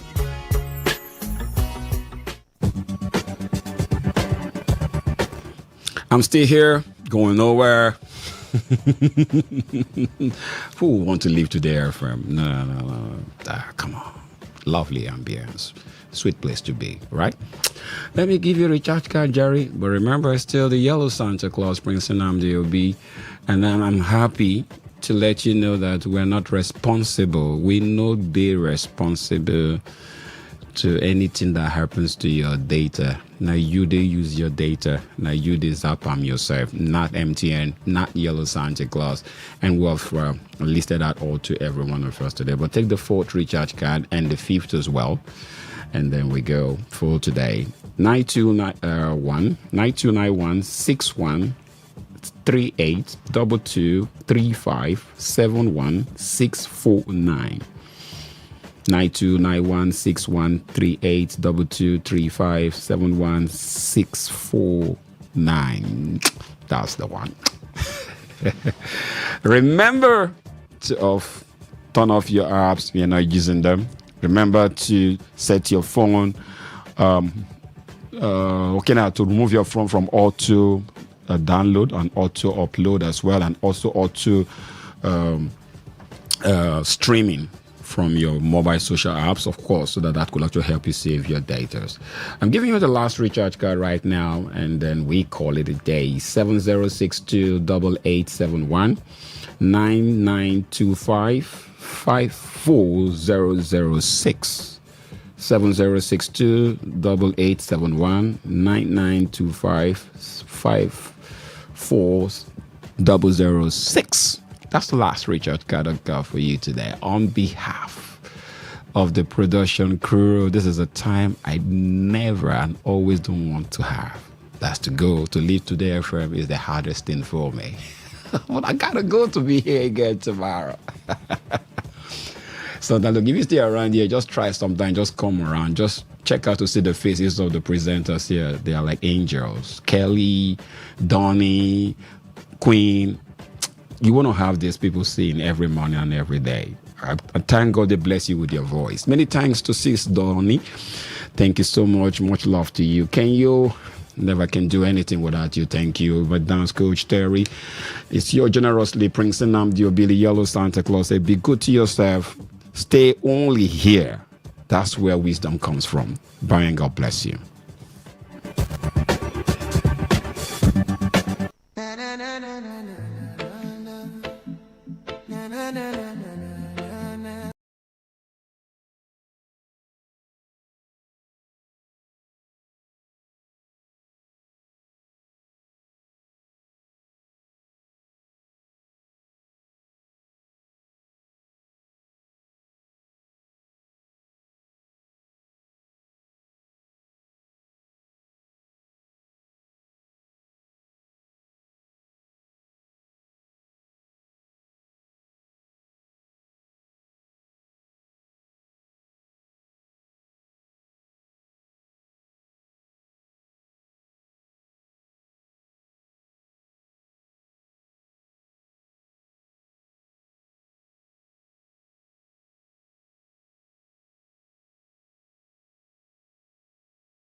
Life, friendship, and love are all about.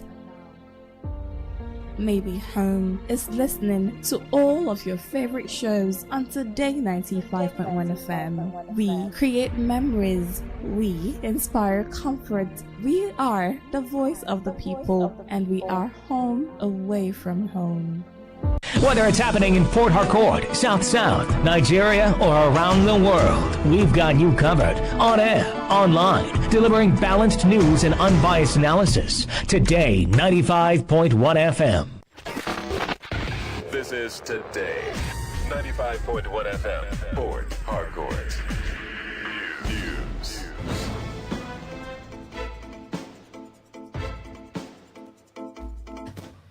Good afternoon. This is the World News on your Premium Talk Radio, Today 95.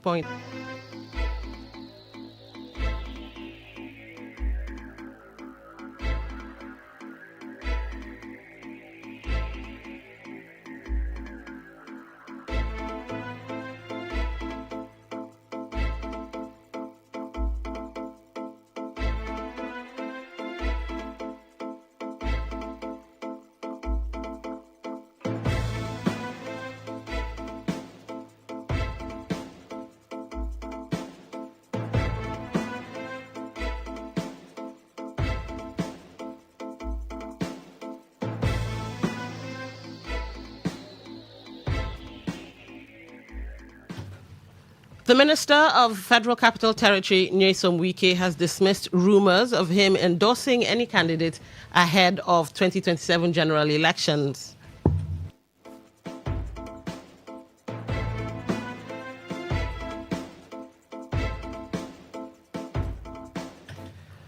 The Minister of Federal Capital Territory, Nyesom Wike, has dismissed rumors of him endorsing any candidate ahead of 2027 general elections.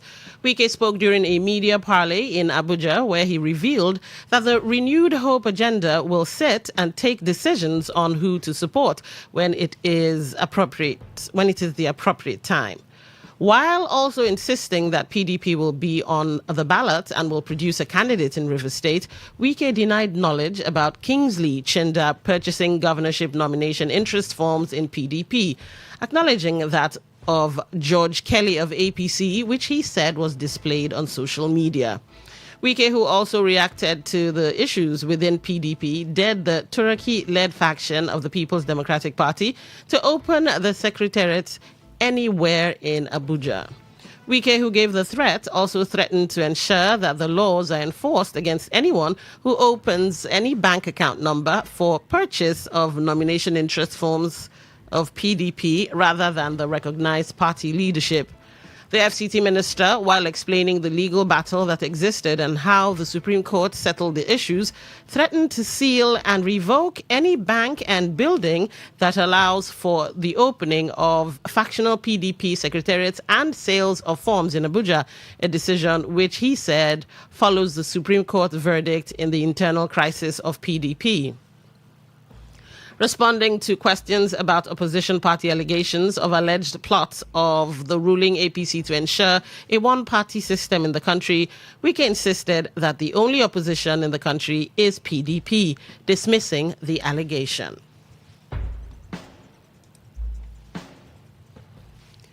The Commander, Training and Doctrine Command, Nigerian Army, Major General Peter Mala, has charged members of the examination panel for the 2026 Captain to Major Written Promotion Examination to uphold the highest standards of integrity, professionalism, and fairness. In a post by the Acting Deputy Director, Army Public Relations Training and Doctrine Command, Nigerian Army, on the Nigerian Army's X-handle, Major General Mala emphasized that the credibility of the exercise depends on strict adherence to transparency and discipline.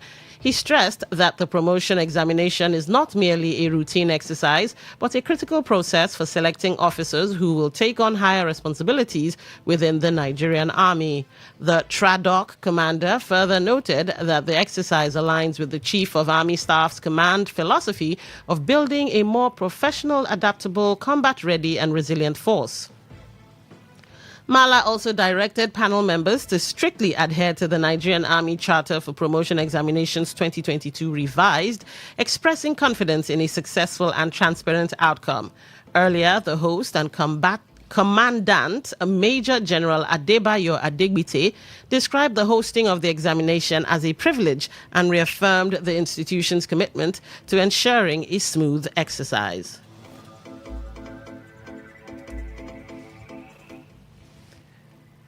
The Inspector General of Police, Olatunji Desu, has directed all commissioners of police to immediately conduct a comprehensive audit of arms and ammunition across their command. He said the exercise must be thorough, transparent, and properly documented, with detailed reports submitted to force headquarters, that the audit is a critical security measure, not a routine task, warning that proper tracking of weapons is essential to prevent misuse and enhance operational readiness. He urged commissioners to lead with integrity and discipline, noting that they bear significant responsibility for both the conduct of officers and the safety of communities under their jurisdiction. The IGP also underscored the importance of community policing, directing commissioners to hold regular town hall meetings with stakeholders, including traditional rulers, religious leaders, and youth groups. The Nigerian Correctional Service has destroyed 1,167 mobile phones and other prohibited items recovered from custodial centers nationwide as part of efforts to curb illicit activities within prisons. The Controller General of Corrections, Sylvester Nwakuche, said the items seized over the past 8 months include smartphones, SIM cards, chargers, and other unauthorized materials that compromise security and enable criminal activities from within custody. Nwakuche disclosed that 2.57 million naira recovered during the operations had been remitted to government coffers, while 147 personnel were sanctioned for misconduct, including involvement in smuggling contraband into correctional facilities. He stressed that the actions reflect a zero-tolerance stance on indiscipline, noting that accountability within the service is no longer negotiable. The Controller General also warned staff and the public against attempting to breach correctional systems, adding that enforcement efforts have been strengthened through a special crack team focused on intelligence, surveillance, and recovery operations.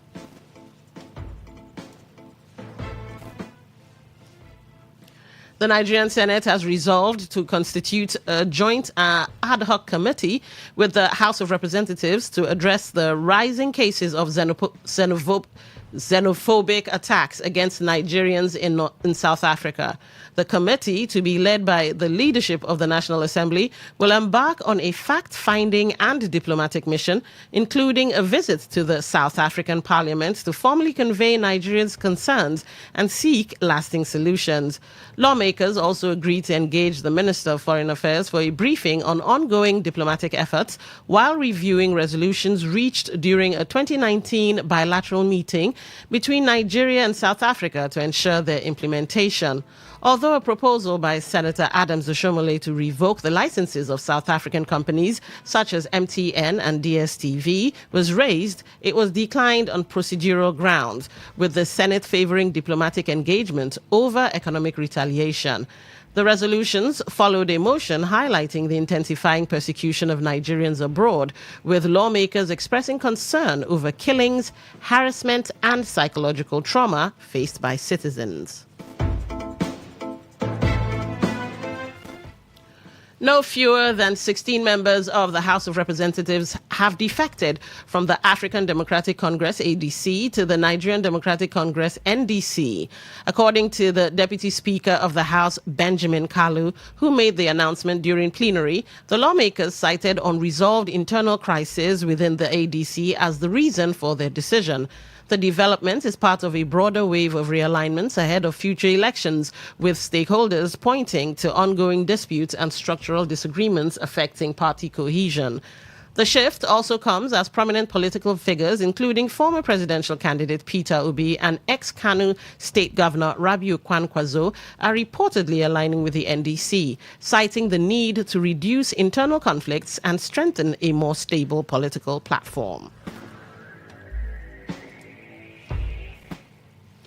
You're listening to the World News on Today 95.1 FM, Voice of the People. After the break, more news, sports, and foreign stories. Stay tuned. every day, every hour. When the big stories break, depend on our 24-hour news team to bring you the latest. Today, 95.1 FM. Welcome back. River State Police Command will, on the 12th of May, arraign some management and staffs of Eligbolo campus of Wisdom Gate School in Port Harcourt following the death of 2-year-old Winnie Akekwe within the school premises. The criminal case against Wisdom Gate School, which was supposed to be for arraignment yesterday at the River State High Court, could not go on due to the absence of the police, who are the prosecution, and the trial judge, Justice Monina Danagogo. Speaking to newsmen outside the courtroom, a human rights activist, Chetam Wala, accused the River State Police Command of culpability and negligence for their failure to either bring the suspects to court or even make an appearance when the case was called. Wala, who expressed sadness over the actions of the police in the matter, ranging from division to state criminal investigation, questioned the interest of the Nigerian police as to how they had been handling the matter since it was reported, accusing them of continuously trying to scuttle justice in the matter. Let's take a listen to what was said. Fortunately, when we got to court today, we discovered that the police who filed the matter in court, the Wisdom Gate people, are not in court. The matter was called up, they were not in court. And we kept asking ourselves a lot of questions. I'm like, how would you file a matter in court? A date has been fixed for the hearing of the said matter, and you're not in court. You're supposed to arrange them in court for them to take their plea. But you didn't produce them in court today. So this actually raises further questions as to what the interest of Nigerian police is in this particular matter, and how they have continued to try to scuttle justice in this matter. We are saddened by this particular action by the police, because we expected more from these police officers. They had given us some level of assurances and all that, and we relied on these assurances. Chetam Wala further threatened that all those whose action and inaction led to the death of the 2-year-old child would not go unpunished, no matter their gimmicks, assuring that they must be brought to book. Justice must be served in this matter. Those who were negligent, those whose actions led to the death of late Winnie Akekwe, should be brought to book, because we don't want a reoccurrence of this particular thing. This does not actually make any sense. The police should stop shielding these people and bring them to court. The police cannot continue to shield them. They shielded them from Mumokoro down to the state CID. Now they are shielding them from bringing them to this matter was filed by the police. So why are they not in court? What are they afraid of? What are they trying to do? We have said this, and we are going to repeat the same thing, that everybody who is involved in this matter will not go scot-free. We would make sure we see the end of this particular matter. The late Winnie Akekwe passed away in March at the Eligbolo campus of Wisdom Gate School at the tender age of 2 after a shelf allegedly fell on her and crushed her skull as she was sleeping. But the parents allege a cover-up between the school and the police authorities, resulting to a human rights group insisting that justice must be done in the matter.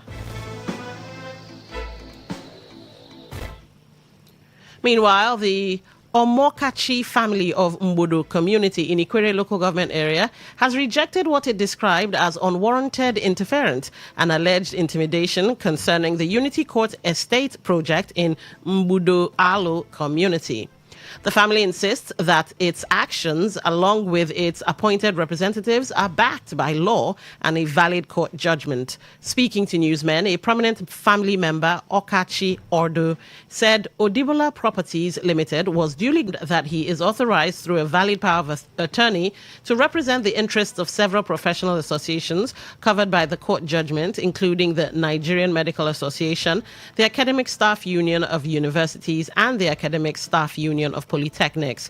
Ordo, while expressing concern over alleged interference by officials outside the Ikwere local government area, insisted that the matter has already been settled by competent courts and called on security agencies and relevant authorities to ensure that lawful rights are protected and due process is respected. If for any reason there is an issue, if for any reason there is anger or there is further issues, I think the proper thing for the community to do is to approach the appeal court for stay of execution. Any further attempt or any attempt to stop us from having access to our land will be resisted.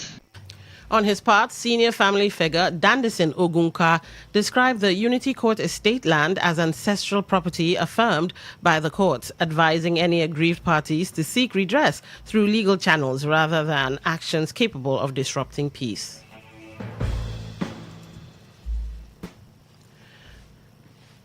The Bo Kabari Ogoni Forum of Ogoni Elders and Leaders of Thought has raised alarm over the alleged brutal murder of one Pastor Gideon Nyenda, a native of Ogoni who resided in the Ogoni community of Kalebwe in Tai local government area of Rivers State by suspected headsmen in April 2026.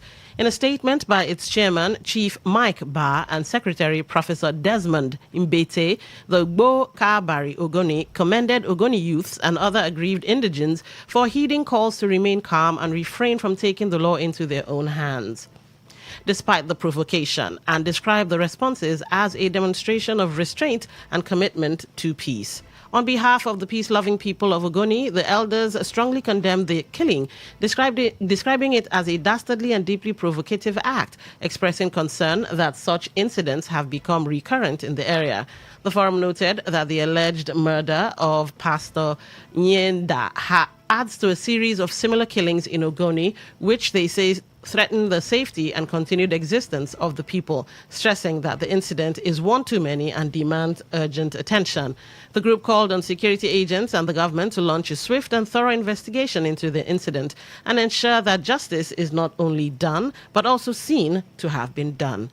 The elders also urged the government and security agencies to take urgent and sustained measures to prevent a recurrence of such incident, saying they may not be able to permanently contain the provocation of their already angered youths in event of yet another incident. To this infomercial. Herbal Heritage International, the Kokoroko, for herbal medicine, when they produce strong, correct medicine, they take it, they support the country healthcare system. Country man, correct, bakelistic, ogbonge herbal medicine, we know they come out for public anyhow, like a big basket. Food gram, as every Christmas, have been boundary. Sickness self, sabi medicine, we pass them. After all, monkey smart now, because tree near tree is a forest. Heritage International go use the technology of computer testing machine to see and know before attacking that your health condition wey don become ogbarogba for your life with the correct treatment. Therefore, whether definition or without definition, make you visit Herbal Heritage International offices wey near you. Herbal Heritage International. Now we Hello and welcome to the program Roots and Herbs. Roots and Herbs is a program that discusses health-related challenges and suggests possible ways out from the herbal medicine perspective. Roots and Herbs is put together and sponsored by Herbal Heritage International, also known as Baba Yoruba. Baba Yoruba is currently having a special promo package. This promo package will give you the opportunity to enjoy 50% discount on all their products and services. This offer runs while the stock lasts, and at the same time, it will give you the privilege of meeting Baba Yoruba himself at the venue at number 24 Ikwere Road, Mile 1 by Education Bus Stop, Port Harcourt. For details and inquiries, the telephone number to call is 080-33-111-946. I repeat, 080-33-111-946. 080-33-111-946. On today's edition of the program, our topic for discussion is staphylococcal infection. And I have with me in the studio, Dr. Otumba Abiodun. Sir, you're welcome to the program. Thank you, Mr. Moderator. Staphylococcal infections do occur in the body system as a result of invasion of Staphylococcus bacteria into the body system. Staphylococcal bacteria is seen on body layers, that is on the skin. It doesn't cause any challenge if immunity is not compromised. But if immunity is compromised, it can result to skin challenges like boils, blisters, and other prophyticals can be found easily in the alimentary canal. But if there is no challenge or immunity being compromised, it can live with the body system without causing any problem. The last one, which do attack the body system of human beings, is Staphylococcus aureus. When Staphylococcus aureus is allowed to thrive, whether as a result of immunity being compromised, definitely it is possible for it to pose a serious challenge to the body system. Many things can lower the immunity, part of which can be infections that have stayed too long in the body system, can also lower body's immunity. Malnutrition can lower body's immunity, and at times stress starvation and other things can make immunity to become very lowered to the extent that organisms that are able to live in the body system without causing any challenge will now start posing challenge to the body system. Don't forget that drug abuse also have a lot to play under this condition. And when staphylococcal infections are able to thrive in the body system, there can be burning sensation that will be seen as internal heat. There can be serious night sweat that can start draining the body system, and you discover that you start emaciating, you start losing weight. It is possible, as you have lost volumes of water, to affect the blood volume. As a man, the ability of a man to satisfy his woman will disappear from that. When infections are able to thrive in the body system, nerves can be damaged. And when they are damaged, there can be loss of desire for opposite sex in a man that we call poor libido. Under that condition, definitely inability of a man to satisfy his partner has entered. Not only this, when staphylococcal infections are able to stay in the body system for longer period of time, they tend to open window for other infections to thrive as immunity is lowered. And that is why it is possible for one to have repeated boils. It is possible for one to have pimple-like eruptions. Some can even have boils all over the body from the head to toe as a result of manifestations that they get from lowered immunity. And that's why we do tell us that whenever we experience anything that are similar to this, it is very important for one to visit a competent healthcare giver who will be able to evaluate one on the root cause of the challenge and way out to be totally free. And that's why we're saying that in the face of challenges that have to do with staphylococcal infection, it is very important for one to avoid self-medication. Ensure that you are being monitored and given directives to get out of the challenge early enough. As staphylococcal infections can pose challenges in men, the same challenges can be witnessed in women, part of which can be burning sensation or movement in the body system, and a situation where one will start losing water, leading to loss of weight. In fact, if any infection is able to thrive very well in the body system, the whole immunity can be affected. Hormonal system can also change, leading to serious challenges that can even lead to infertility, whether primary or secondary, in women, as the case may be. If one is faced with anything related to what we have mentioned or other things, it is very important for one to visit a competent healthcare giver who will be able to evaluate one on the root cause of the challenge and way out to be totally free.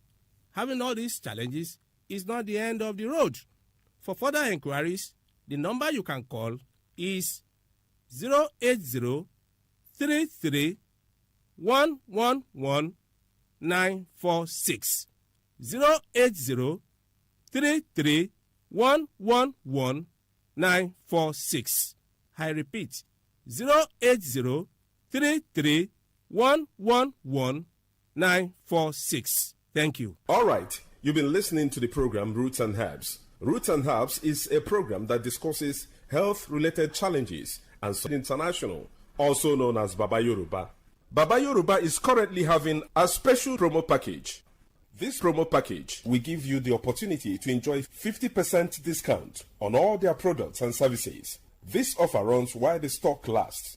At number 24 Ikwere Road, Mile 1 by Education Bus Stop, Port Harcourt. For details and inquiries, the telephone number to call is 080 33 111 946. I repeat, 080 33 111 946. 080 33 111 946. Let's take our sponsor's message.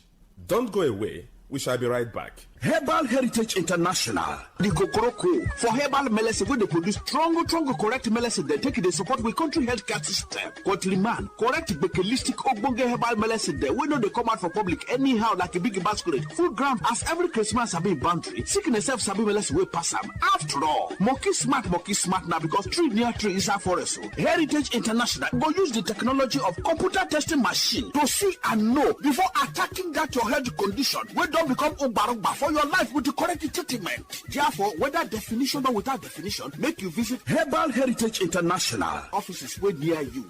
Herbal Heritage International. Now You're welcome back to Roots and Herbs. Roots and Herbs is a program that discusses health-related challenges and suggests possible ways out from the herbal medicine perspective. Baba Yoruba is currently having a special promo package. This promo package will give you the opportunity to enjoy 50% discount on all their products and services. This offer runs while the stock lasts. Number 24 Ikwere Road, Mile 1 by Education Bus Stop, Port Harcourt. For details and inquiries, the telephone number to call is 080 33 111 946. I repeat, 080 33 111 946 080 33 111 946. Until we come your way again, remain blessed. And that was a paid infomercial.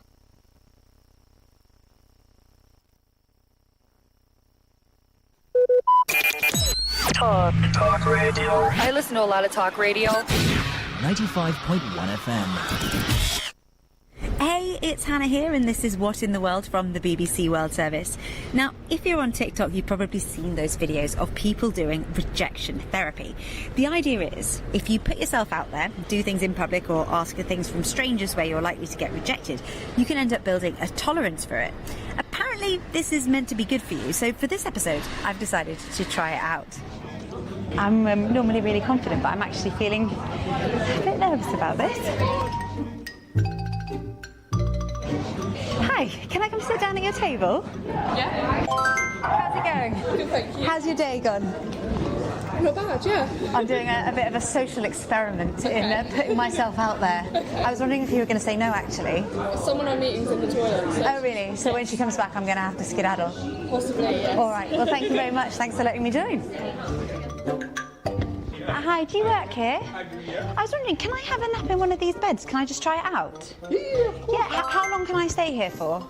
All right, so policy is that as long as it's not something which is, inappropriate, yeah, then you can. Okay, cool, thank you. Okay, I'm going to approach again. Hiya, good afternoon, how are you doing? Right, can I drive your cab? Don't be silly. Oh, thanks so much for your time.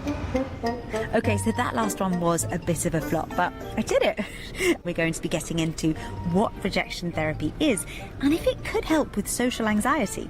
I'm Hannah Gelbart, and this is What in the World from the BBC World Service. I'm in the studio and we have Claudia Hammond, a psychologist and BBC presenter, back on the podcast. Hey, Claudia. Thanks for having me. How are you? You were very brave. Yes, I've been doing some really weird things. How did you find it? Well, the funny thing is, I was most anxious before it actually started. So when I was thinking about going and speaking to people, what I was going to do, what I was going to say, and actually walking up to the first person, I felt my adrenaline really, really spiking. I'm not a socially anxious person. I think I'm really confident. But that first thing really scared me. And once I'd done one, the second one came easier and the third one came even easier, and I didn't even mind it whether they said yes or no. Was that because people were so nice to you, really? Yeah, most people just wanted to chat. I went and did my little experiments and then they wanted to have a follow-up conversation for the next 10 minutes. People were so friendly and welcoming, and I really didn't expect that. Yeah, this is what people find, really, in experiments where they get people to talk to strangers deliberately. Actually, most of the time, people get a really good response. It's actually quite rare to get rebuffed. Why do you think this trend is taking off now? Is it because younger people have more social anxiety? Well, I think it's really interesting because obviously we have, lived through the pandemic, and so some younger people have missed time at school or maybe time at college, university, and just had a time when they couldn't socialise for a while. And so that can make coming back to socialising more difficult. What we do know is that there is an increase in perfectionism. People are more worried now, younger people, about how other people are judging them. And so I wonder whether that might make people more shy of speaking to strangers, worried that the people will, not appraise them in a good way. And so doing something like this to try to counter that might feel like a positive step to people that they're trying to do something. Also, they're fun to watch. They are fun to watch, and they feed into that algorithm, don't they? And I'm guessing that you can take that into your everyday life. You can put yourself out there at work. You can pitch that idea to your boss or whatever. But the stakes do feel a little bit different, don't they? If you're putting yourself in that kind of situation where you're asking for something or going out of your comfort zone in a work environment or a family environment, in a relationship, the stakes are a little bit higher if they say no. Yes, it is different if you are inviting rejection in that way. And people, we hate rejection. You can do brain studies where the brain centres of the brain are activated that would normally be activated for pain. We find social rejection really painful. You can just get people to play computer games where they get left out. People are throwing the ball across the screen, never throw it to you. And we start to show these pain responses because we really, really do hate rejection. Why is that? Why are we so afraid of rejection? I think in one way we have evolved to be very social beings. We need to get on with other people. Humans do survive by cooperating. And actually, by the willingness of strangers to do things and cooperate with me, made me feel much more included. Yeah, so in fact, you weren't getting rejected, really. In a way, the idea of this self-help technique, it's not a proper form of therapy. It's not been tested. But the idea is that you get used to being rejected. But actually, what you found was that most people were nice to you. So you weren't really being rejected. You were actually discovering that strangers are really nice, which is exactly what the research shows. It depends on how mad the idea is. Obviously, a taxi driver's not going to let me behind the wheel of his taxi. I'm not insured and he doesn't know I'm not going to crash his car. So this trend, it's based on something called exposure therapy.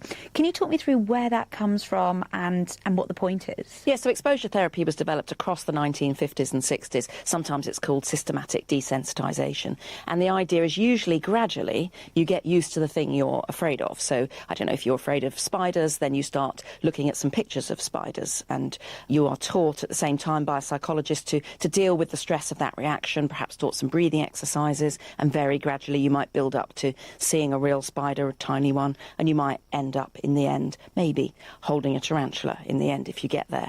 And this can be done for social anxiety as well, and it's all often part of cognitive behavioural therapy. The behavioural bit that many people have these days, the behavioural bit is going out there and doing these things, but it would be done very gradually and with the support of a therapist. It's also very different from the TikTok and Instagram trend where people just put themselves out there completely on their own and film themselves asking things from strangers. And we have been hearing from some content creators about their experience of rejection therapy.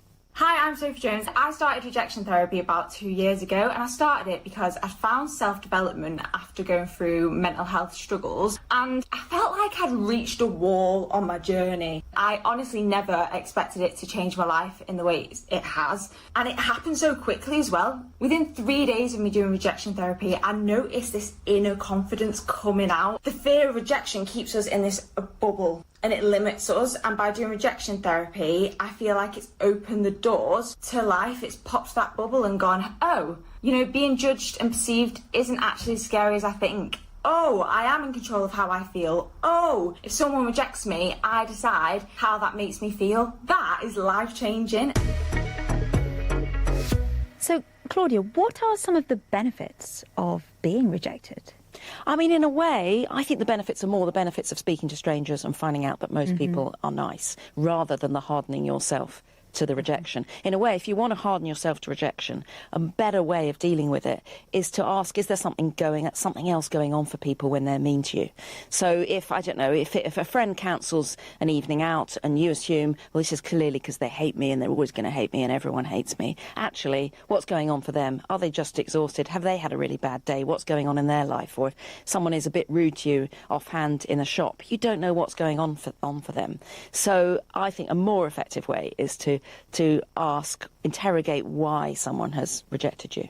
So that's kind of developing empathy, putting yourself in their shoes and thinking about what might be going on for them. And to think it's not all about us. Yeah, it's not always about us. Obviously, I did my experiment here in London in the UK, and we've got one very well-known set of social rules. We tend to be quite cold, particularly in big cities, I think. But this is different in different parts of the world. Other cultures are so much warmer when it comes to making conversation with strangers. I want to bring it back to some of the weirder experiments that we have been, seeing on TikTok, on Instagram, and, the ethics really of involving strangers in this kind of experiments. You are asking people to do things. You're either filming yourself or sometimes you're filming them as well.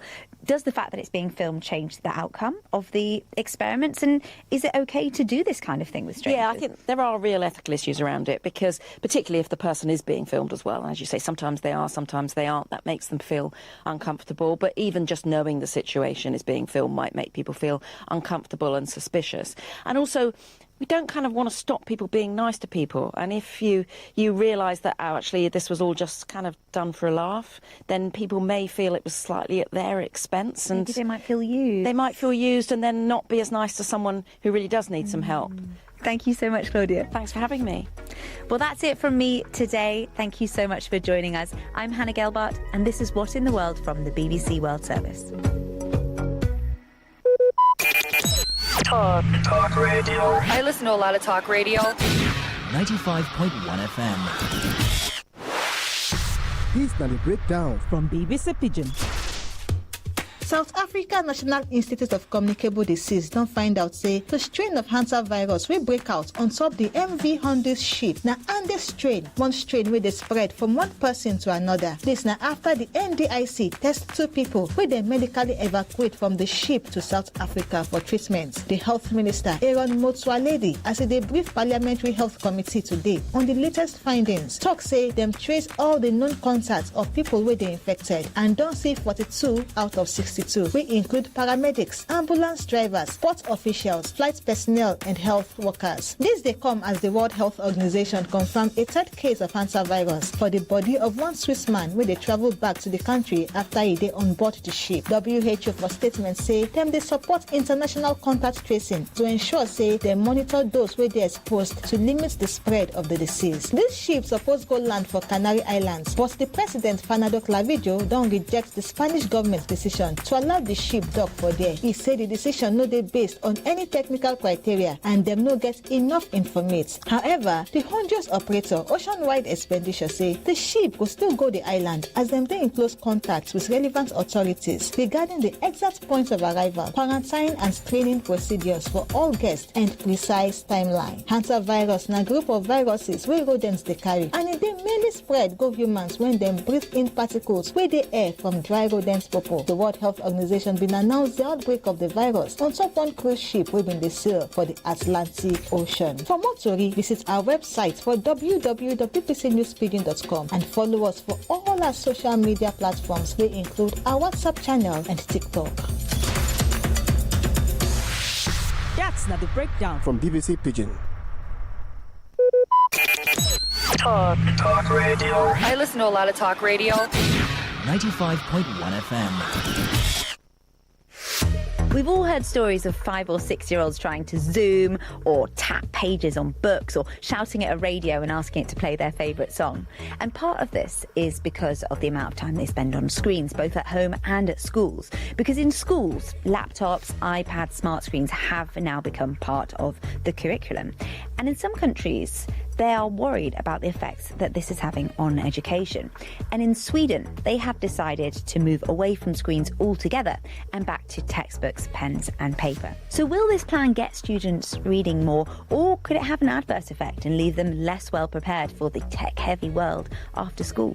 I'm Hannah, and that's what we're going to be talking about today on What in the World from the BBC World Service.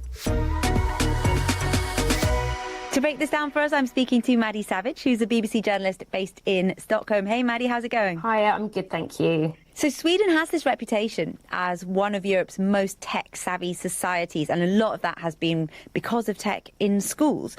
And now they're changing tack.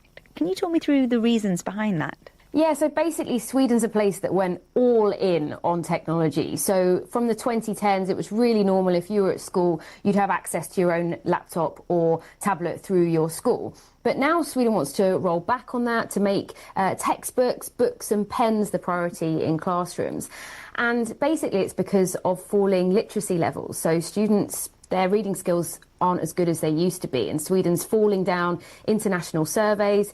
It's very hard to know whether there is a cause and effect, but the government definitely wants to try this out and move away from using laptops and back towards using books, but still using laptops some of the time. It does sound like it could be quite a big change for students, and I know you've been speaking to some. What have they told you? What they said is, our bags are a bit heavier, we're taking home more books now, and we're using more pens and paper. But the students I spoke to had kind of different opinions on whether this is a good thing or not. Here's Alexios and Sophie, who I chatted to. We are kind of the first generation to use technology this much, so our generation use it a lot. I use it a lot in my old schools. I don't want the same thing for my siblings, mostly because the internet has kind of taken over the younger generations, and I've noticed them kind of lose focus easier. So I don't think a iPad or a computer would really help. I think that computers should be introduced the first year in school, so when you're about 6 years old. Because I believe that you need to develop a habit with computers so that the children can understand that they could be a tool for education and not only for fun. We've also been hearing from students around the world about how they would feel if something similar was introduced in their school. Hello, my name is Eugene and I'm currently living in South Korea. I like to suggest to use paper books, particularly in school, because it's very important for students to have a chance to do a kind of critical thinking without digital devices. Hi, my name is Lee Kim Novo. I am from South Africa. Traditional learning methods are still important, but technology makes learning more effective. It makes it more flexible and interactive. Hi, my name is Heidi. I am 19. I'm a college student at the University of Pennsylvania. I'm fully aware of studies that have found using pencil on paper stimulates parts of the brain that promote better cognitive function and memory. I think generally nowadays content in digital formats is really convenient. I appreciate less paper waste and less personal costs that come with using digital resources, and I compromise by using a tablet, but I will always appreciate a good physical book. Call me old-fashioned. So, Maddie, what are the benefits of this approach of going back to textbooks, pens and paper? And is there any evidence that it might actually help these falling literacy rates and help education more generally? Yeah, so this is quite a complex topic. So I spoke to a brain researcher who's done a big overview of some of the research, and she pointed out a few key things. So the first thing is just the pure distraction of having a screen in the classroom. So if you're writing an essay and someone else is supposed to be writing an essay, but they're actually messing around on YouTube, that's going to be in your field of vision and potentially distract you. I know that feeling. Secondly, reading on screens can make it harder to process and remember information compared to looking at information in a book or writing something down on paper.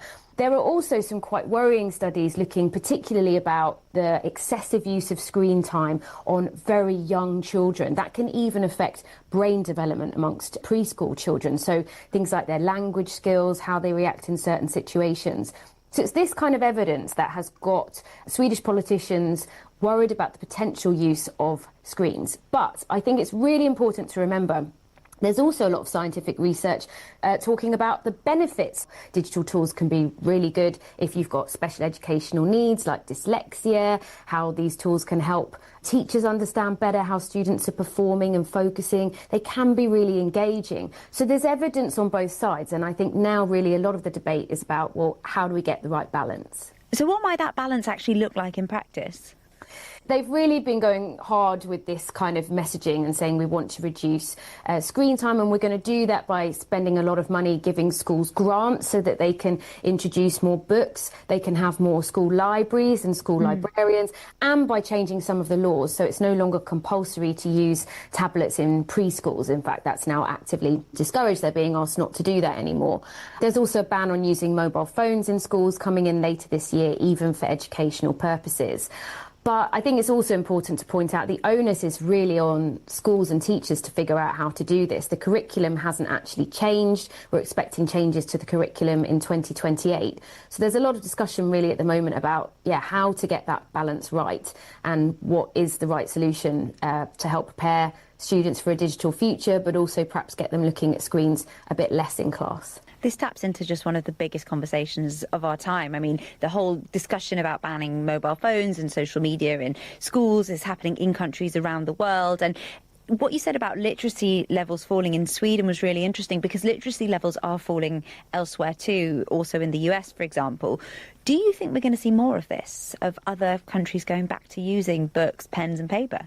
So I think a lot of countries are looking at what Sweden is doing now. Sweden was at a bit of an extreme and now it's swinging back. And some of the researchers and politicians I spoke to said, when they're going around and doing their job, speaking at conferences and things, it's all that people want to talk to them about. They're very curious.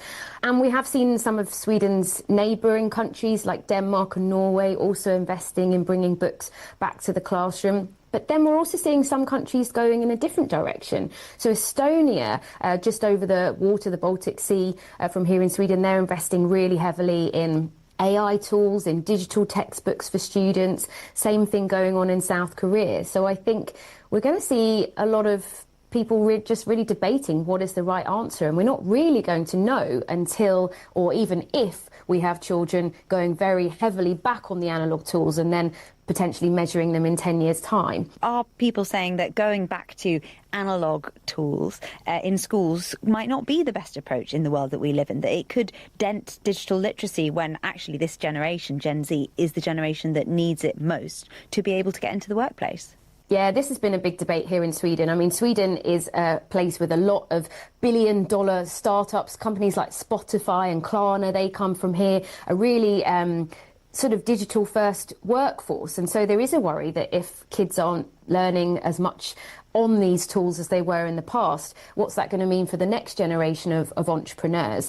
We've heard more from the government on this. They've said, well, we also want to have an AI strategy in schools. We do also need to make it important that teenagers learn about the opportunities and challenges of using AI and other digital platforms. So I think they're trying to get the balance right at the moment, but it's a bit of a muddle, I would say, between this very much screen-free back-to-book strategy and then how do we stay as a very tech-forward nation. Maddie, it's been really interesting chatting to you. Thank you. Thanks. Great to be on the show. That's it from us today. Thank you so much for joining us. I'm Hannah Gelbart, and this is What in the World from the BBC World Service. Talk radio. I listen to a lot of talk radio. 95.1 FM.